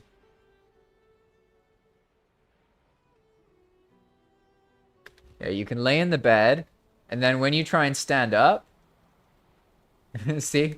I got animation locked there. But you're just like up there, right? So I was really happy to find that. That's what the building tips will be. Just a bunch of random little things like that that are kind of abstract, but useful little tricks that you can use, right? And I like this one a lot because I tend to want my spawn to be in the center of everything, but I don't like it when the bed is visually in the center of everything. Especially like this bed. It's so big that, like, if it was like this, I wouldn't like that, because I like having like a big floor that like my energy can flow through, so to speak. So that's a cool little trick, right? But that video, that I can figure out those details later. I think what I should figure out now is like make a big list of a month's worth of videos. So that means I need 12. Okay, how many do I have? I have this Ashwood guide I'm doing right now, the fire burning, the rain damage, general building tricks, like what I just showed you with the bed and the things that Norson discovered or was explaining earlier, like with using the doors to get the snap points and that kind of thing. Then we have a guide about the KG blueprinting tool, a guide about snapping points, a guide about building roofs, a guide about wall patterns. So that's 1, 2, 3, 4, 5, 6, 7, 8. I need to come up with like 4 more ideas that are all relevant to a new beginning player.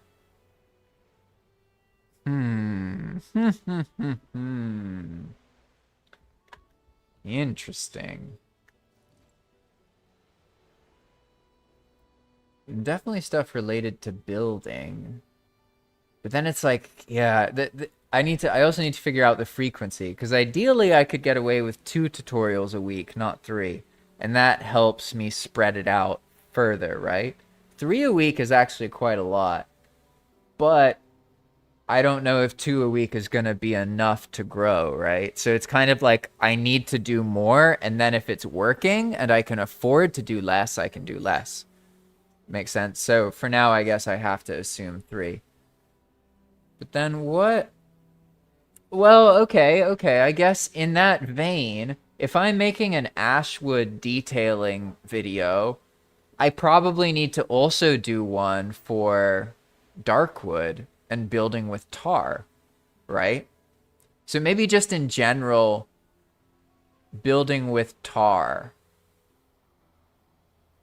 And then building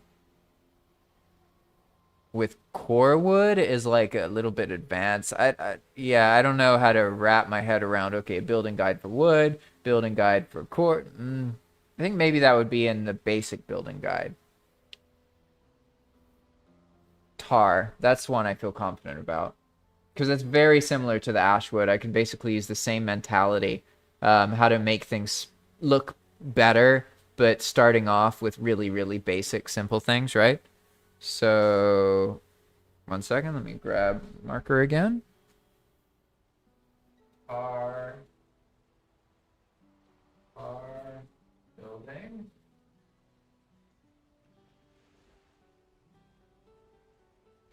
So then, let's see. Is it worth making a basic wood building guide? Something to think about. So, I mean, obviously people start, they'll like naturally make the very basic structure, right? So they're gonna do this kind of thing. Is it worth me teaching them about wood and then about core wood? I feel like core wood should have its own video, and it's about building like wooden houses, like stacked wooden houses and cabins. So even though there aren't that many core pieces, I can just teach them like, this is how you make the wall, that's how you make the roof, etc., etc., etc.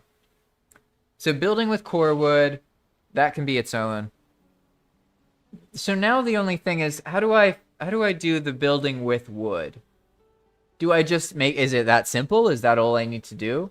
The basics of building with wood in Valheim, the basics of building with core wood in Valheim, the basics of building with tar, basics of building with ashwood. I guess I don't need to worry too much about the phrasing. I just need to figure out what the video in concept will be, right? And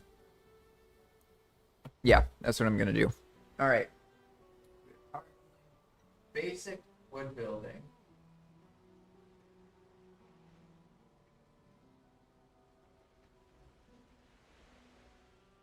And then basic core wood. I wonder, can you all hear me when I'm over here? I'm like kind of far away from the mic, so I've just been assuming when I walk over there nothing happens. Ah, I know. And another thing I can do, I was personally super inspired by the video game Dragon Quest Builders 2. I had played Valheim and I was into it, but I hadn't built anything. And then I played Dragon Quest Builders 2 and it turned me into someone who likes building. So then I played Valheim again, more interested in building, and that was a turning point for me. And it wasn't until that game, Dragon Quest Builders 2. So maybe I could make like a quick kind of thing where I show off like something from that game that it like shows the parts that are really encouraging, I'm not thinking this will be like a big video or anything, but probably if it impacted me so much, there's a reason for that, and I should better understand what that reason is. Because if I was lacking a spark to get into building, probably many others are also lacking that spark. So maybe making a tutorial about showing like exactly what that game does and trying to explain it will reveal to me what exactly sparked it, or maybe give some kind of idea for a building quest. Because that's definitely something I want to add to Enigma mode, is more custom quests that have like certain kinds of rewards that are very abstract. Like for example, maybe there's like a main quest, and once you finish that important quest, every time you log in or die, you get an 8 minutes rested buff. So that way, like, you still benefit from a longer rested buff from a really high comfort place, but you don't have to worry as much about getting rested anymore. You know, that would be something very powerful, a good reward for a quest. And I used to feel like I didn't know what kind of rewards to do, but now I know a bunch of different abstract rewards, like adding new abilities. One of the ones I want to do is the Dead Razor. It's not fun to hold it, but if you add mistles, so every time you block with the Dead Razor equipped, it makes a mistle. So the player then gets the ability to have offensive magic while they're having their Dead Razor, and it makes it way more fun. Like I love the vibe, and it was really fun. Also feels very magical, but I feel like they kind of need to be tied to a quest or something. But that's a whole other thing. You can see this is exactly what happens, right? I'm supposed to be focused on development, and here I am obsessing about all of this nonsense about developing instead of YouTube. It's so easy for me to go down the development rabbit hole, like so easy. I live in that rabbit hole, basically. But all right. So we have wall patterns, roofs, snapping points, the KG blueprint tool, basics of Ashwood, rain damage, building tricks, fire burning system, tar building, core wood building, and basic wood building. So that means I need to find one more video idea, and then I can be solid for a month's worth of content. And it's starting to dawn on me that that's what I have to do. That's why I felt so vulnerable and restless. It's because I'm not ahead on the tutorials, and I need to get ahead on them. And as long as they're each very focused and short, I think it'll be good. I think it'll be all right. Because once I have the momentum, it's like, it's pretty easy to keep going. The hard part is like before I've established that momentum. Make sense? So, yeah, progression itself. Duh. Okay. Because these people, these beginning players, they need like every single vanilla mechanic to be explained to them. So probably I can just make a video that is like, this is the first progression item. It's the ether thing. It allows you to make this thing. Now it's this one. It allows you to go here. Now it's this one. It allows you to do this, etc., etc., etc. That would be very easy. Those kind of videos are really fast and tend to do pretty decently, to be honest. I was shocked, actually. Once I made a video about how to place the spice rack. It doesn't get simpler than that. But I realized that because with the spice rack, there's like some extra weirdness to its hitbox. So like you can't place it as easily as if you try and place it on a wall, it like won't let you because you have to like hang it from something. So it makes it so like it's hard to figure out how to place it. So I just made a video that's literally, this is how you place it, right? And that video, it got comments saying like, really, this is dumb. But that video became one of the more watched videos by strangers who don't know me. So hey, you know, simple is better apparently when it comes to reaching other people. But okay, progression. There we go.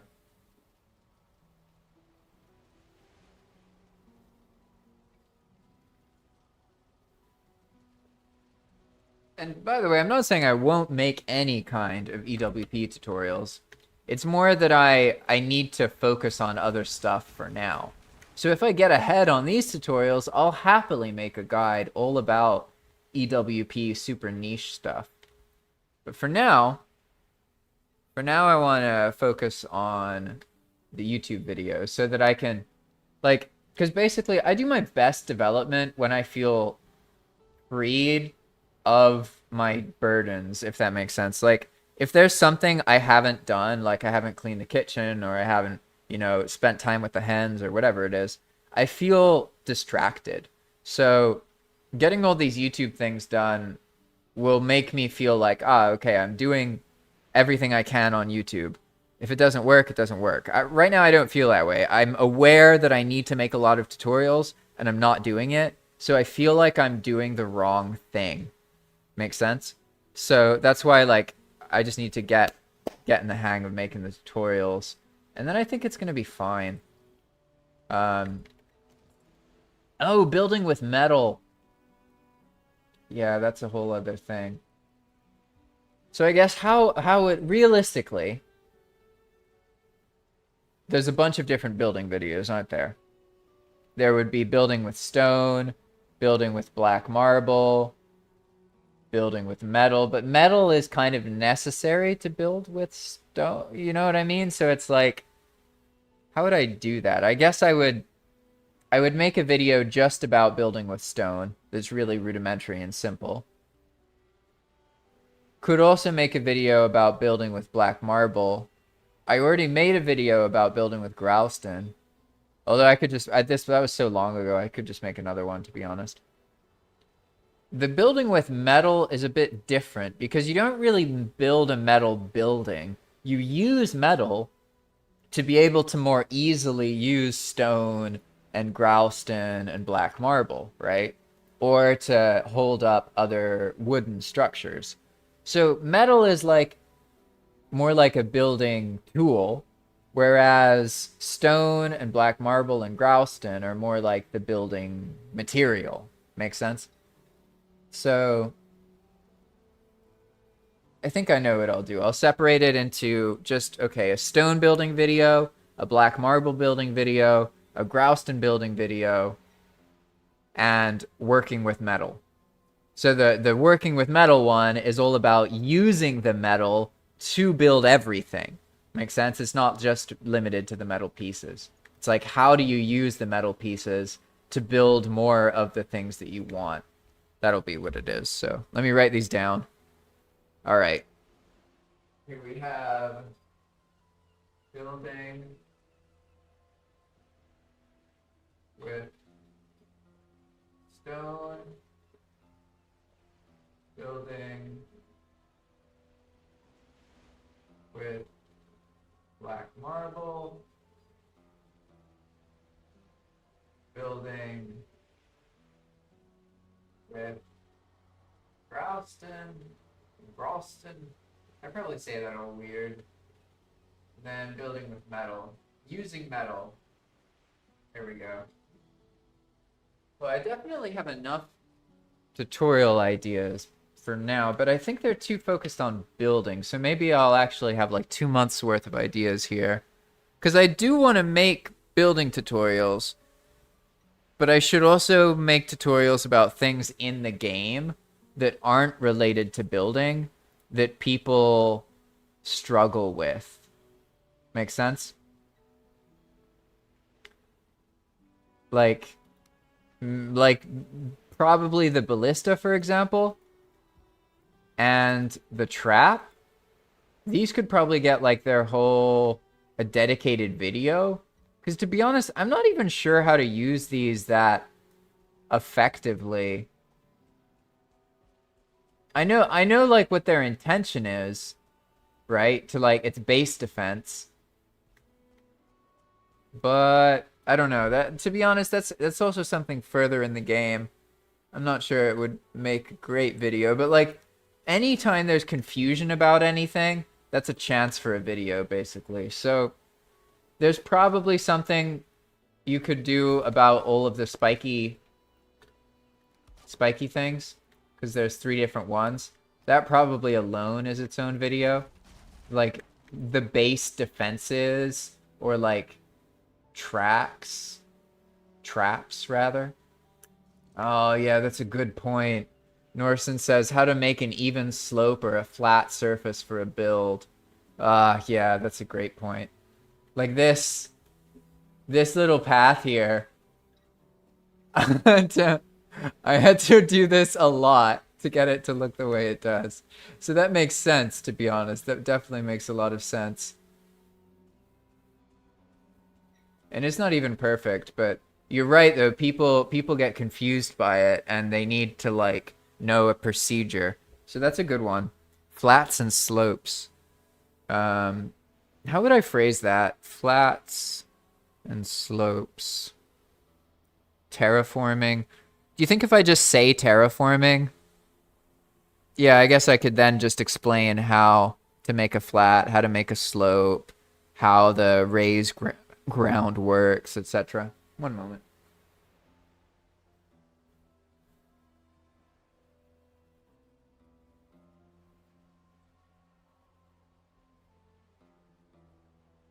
And then I guess path making? That's probably a good one to do, right? I mean, there's lots of different ways to make paths, and there's a general process to follow for making a path. Then there's different designs for each path. Yeah, that's another one, path making.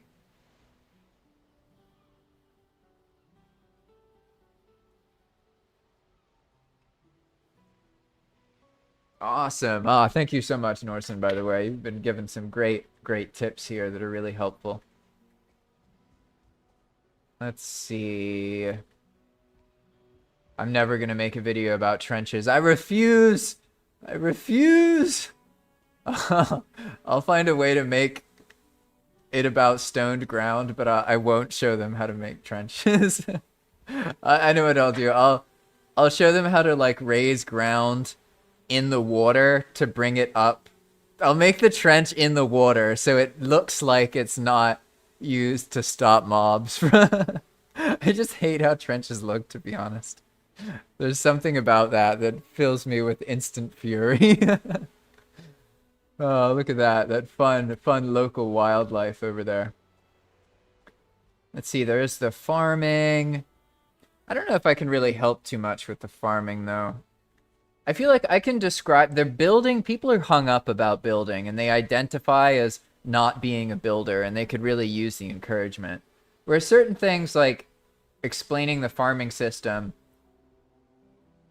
I feel like there's not really much I can offer with that. Yeah.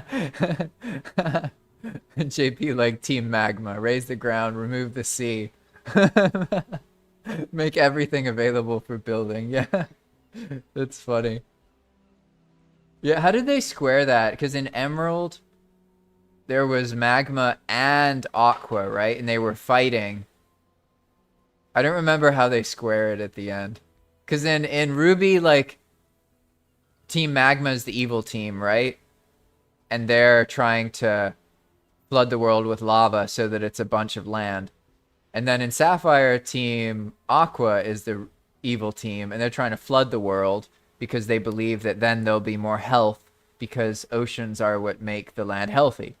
Something. And you come in with Rayquaza and save everyone. Yeah, classic Pokemon legendary ending, right? Emerald, those games were great, to be honest. I recently played, God, what was it? It was some kind of adjusted ROM hack of Pokemon based on Soul Silver, I think. And I was shocked at how good it was. It was actually one of the reasons I got into Enigma. Because I was like, yo, these people with these Pokemon ROMs, like, if they can adjust, you know, a Game Boy Advance ROM and edit it like crazy and fine-tune it, I gotta be able to do something like that for Valheim, you know what I mean? It was definitely a source of inspiration, for sure. Then there's like there's the food system as well, but again, like, it's like there's a lot of content out there that just explains something in a very min-maxy way, and that content does really well. I'm never gonna make that kind of stuff. I need to be able to add like an enthusiasm and an explanation that brings value, if that makes sense. So I don't know how I would go about that. Especially there's certain things like, okay, for the arrows, I could make a video about all the different arrows in Valheim. I guess that works, but it's sort of like I know that realistically the only arrows that actually matter to people are like wooden arrows and then fire arrows and then needle, poison, no, poison are ignored, sorry. Then needle and frost and then charred arrows and like everything else, which is like 2/3 of the other arrows in the game, are just ignored by most players and never used because the cost of metal is too prohibitive. So like they don't want to make these other arrows, and obsidian arrows are rarely made because, you know, you can just make a poison or a frost arrow with the same things and some extra stuff. So people usually would use needle arrows if they're going to use obsidian arrows. So like I can explain all those things. I guess that's fine. Maybe the angle could be like, because I don't think it makes sense to explain all the different arrow types knowing that the only ones that are actually valid for players in vanilla are like fire arrows, frost arrows, needle arrows, and I guess normal wooden arrows, you know?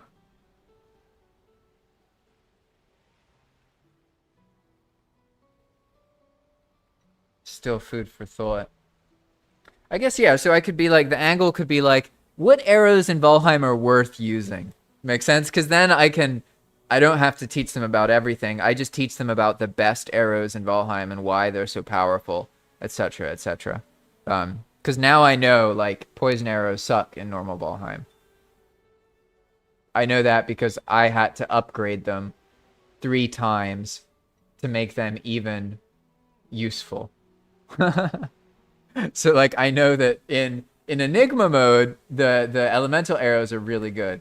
But in normal Valheim, they're not, right? So, seems like arrows. That's another one I can do. 1 second. This is awesome, by the way. Thanks for your help, Norson. You really helped inspire me here. All right. Arrows worth using.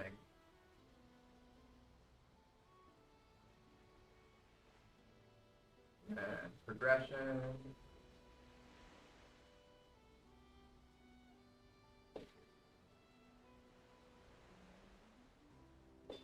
Okay. Nice. Yeah, exactly. That's a good point. Norson says, I'm almost at 10,000 hours, and I rarely make another arrow type except wood arrows. Exactly. That's because there's almost no reason to make all the other arrows. Let's see. One food thing that everyone has failed to make a video about is the yield level for different fish that acts as a multiplier when you cook it. Huh. That is interesting. I don't know too much about the bonus system. I just know that, like, if I go over here and I start crafting things, let's say I make 100 arrows, sometimes it'll give a bonus yield and I'll get an extra one, right? So I didn't know that for different fish types it, like, does that differently. So you're saying, I guess that means that if you, like, you can get a lot more, right? Because if I craft 20 fire arrows, and sometimes I get 1 extra arrow, it's like not really that relevant, right? But if I'm cooking like 1 unit of food, and sometimes I get a whole extra unit, that's like double when it happens, right? Whereas when I get an extra fire arrow, it's just an extra 5%, not an extra 100%. I don't know if you followed the math, but the bonus yield, cooking. Yeah, there's all the feasts too. That's a whole thing in itself, right? Could probably make a video that's just about the different feasts and what they do, and like talks about how to use feasts. I'm still like, I have a lot of habit to be honest. I have a lot of old vanilla habits from before even Bog Witch, let alone Call to Arms. So I still haven't like relearned some of the important things. Like I could do something about trinkets, but to be honest, like I just don't know how much it'll matter. Huh. So Norson says 1 5-star pufferfish will give you 15 cooked fish because it's level 5 multiplied by its yield level. Oh, so different fish have different yield levels, huh? I didn't realize that. So you're saying the pufferfish has a higher yield level, so it multiplies. That makes sense. Yeah, cooked fish it's a nice food too, because you can make those fish wrap things. Those are nice.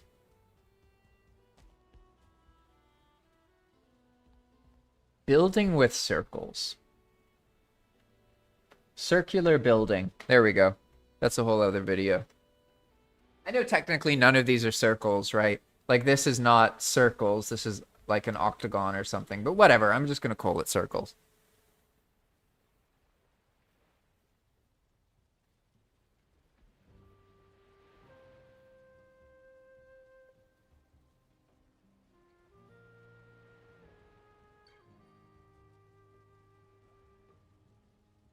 Arrows, feet.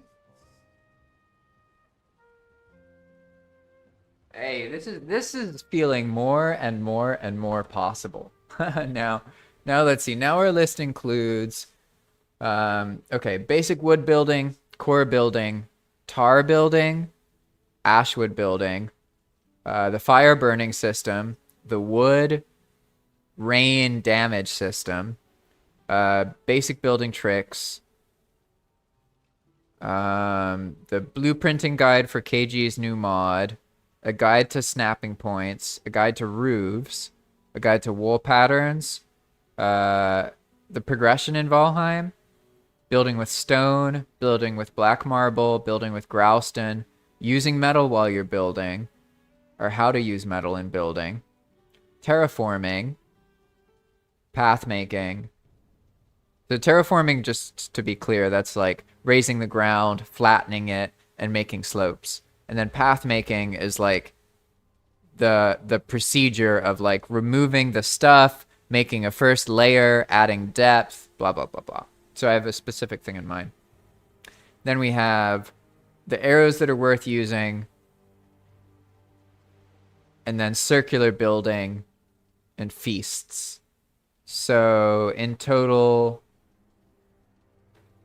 1, 2, 3, 4, 5, 6, 7, 8, 9, 10, 11, 12, 13, 14, 15, 16, 17, 18, 19, 20, 21. Hey, not bad, not bad.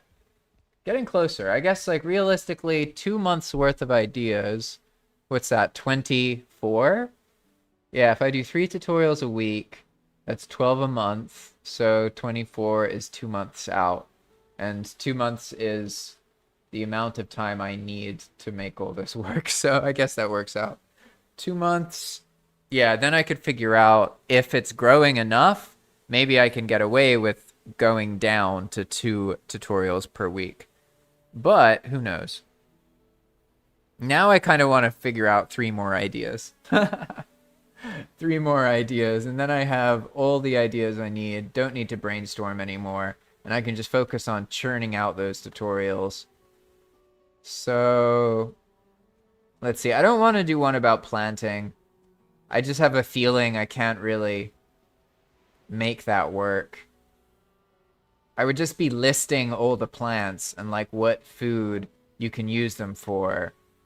And like I don't like the system in the first place. I really like the pollinated system, right? I love how gardening is when this whole garden is all you need. You know, and I can just do that every now and then, and boom, I got 60 barley. Like, I love it. But like, that's not how it works in vanilla, so that's not gonna work. Bunch of stuff here.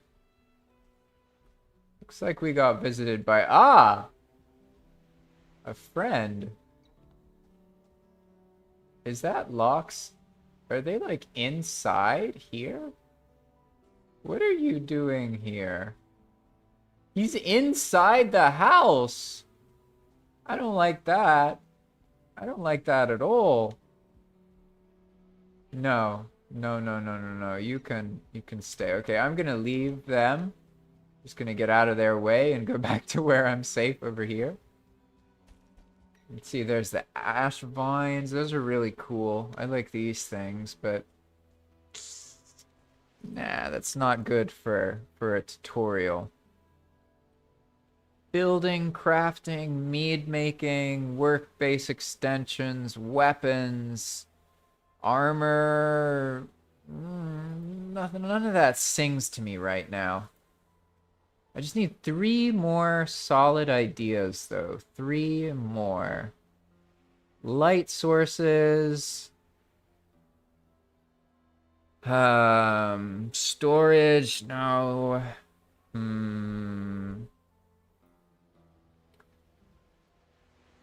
Basics of sailing.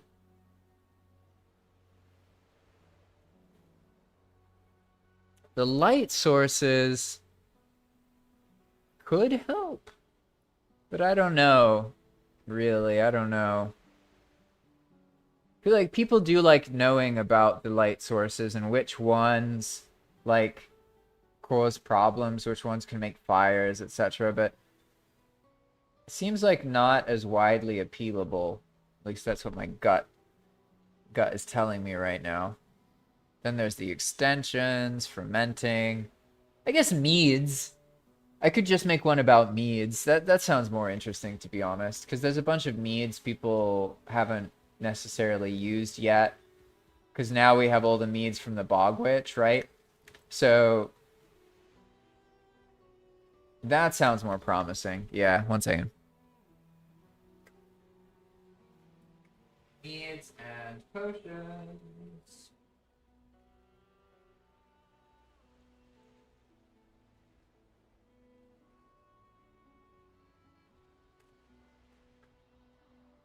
And then another thing to think about is the fact that in vanilla, the artisan table is a big turning point. And it allows you to build a bunch of stuff that you can't build before, right? Because once you have an artisan table, then you get black metal, you get blast furnace, which enables you to get black metal. So the motors tiers unlock blast furnace, the eater refinery, technically not the black forge, but for some of the extensions you need things that you have to smelt in something using motors tiers, right? So then there's all these things. These are all motors tier stuff as well. This is motors tier related. So is the Galder table. So it's a solid, like, a lot of the harder or the more powerful endgame stuff comes from unlocking the artisan table. So maybe people need more clarity on what the artisan table unlocks. That might be an angle to go for. I'll just throw it in. Why not? Artisan table.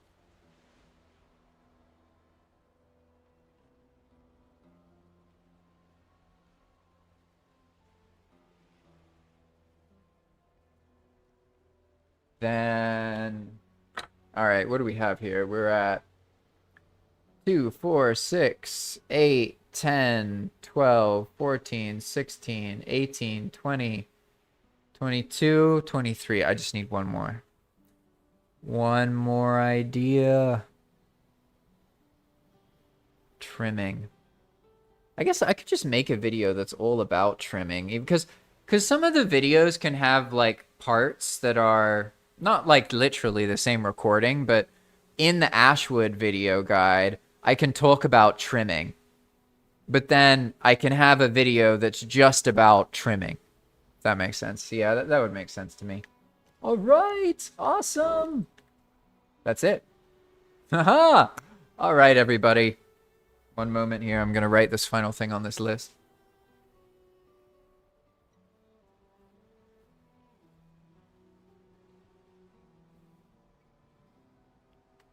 All right, everybody. Thank you so much for hanging out with me as I brainstormed today. I didn't really play any Valheim, but definitely got a very clear sense of what I need to do now. So this allows me to do the live streaming while I'm also figuring out what I need to do. Because if I hadn't done this, now I would need to figure out all of this work. But now I've done all the work. And now I know exactly what tutorials to make for the next 2 months. So I'd say that was quite productive. Thank you so much, Norson, in particular, for your comments. Definitely helped get me inspired about the building there. I really appreciate that. And if any of you want to try out Enigma Mode yourself, it's available on single player, or you can set up your own server. All you have to do is use the Enigma Mode mod pack from R2. And you could also join our public server here, the server I'm on. Path of Magic is a public, free-to-play Enigma Mode server that anyone can join. If you just want to explore the dangerous Valheim world, you can join on a character that already exists if you want. Some people really enjoy doing that. Usually people end up making a new character specifically for Enigma. But, you know, sometimes people at first join on a pre-existing character, and then they explore for a little bit before they figure out what they want to do. It's really up to you. I've been telling people they can join on old characters, but people really don't do that very often, to be honest. Usually they join, and then they make a new character, if they do that.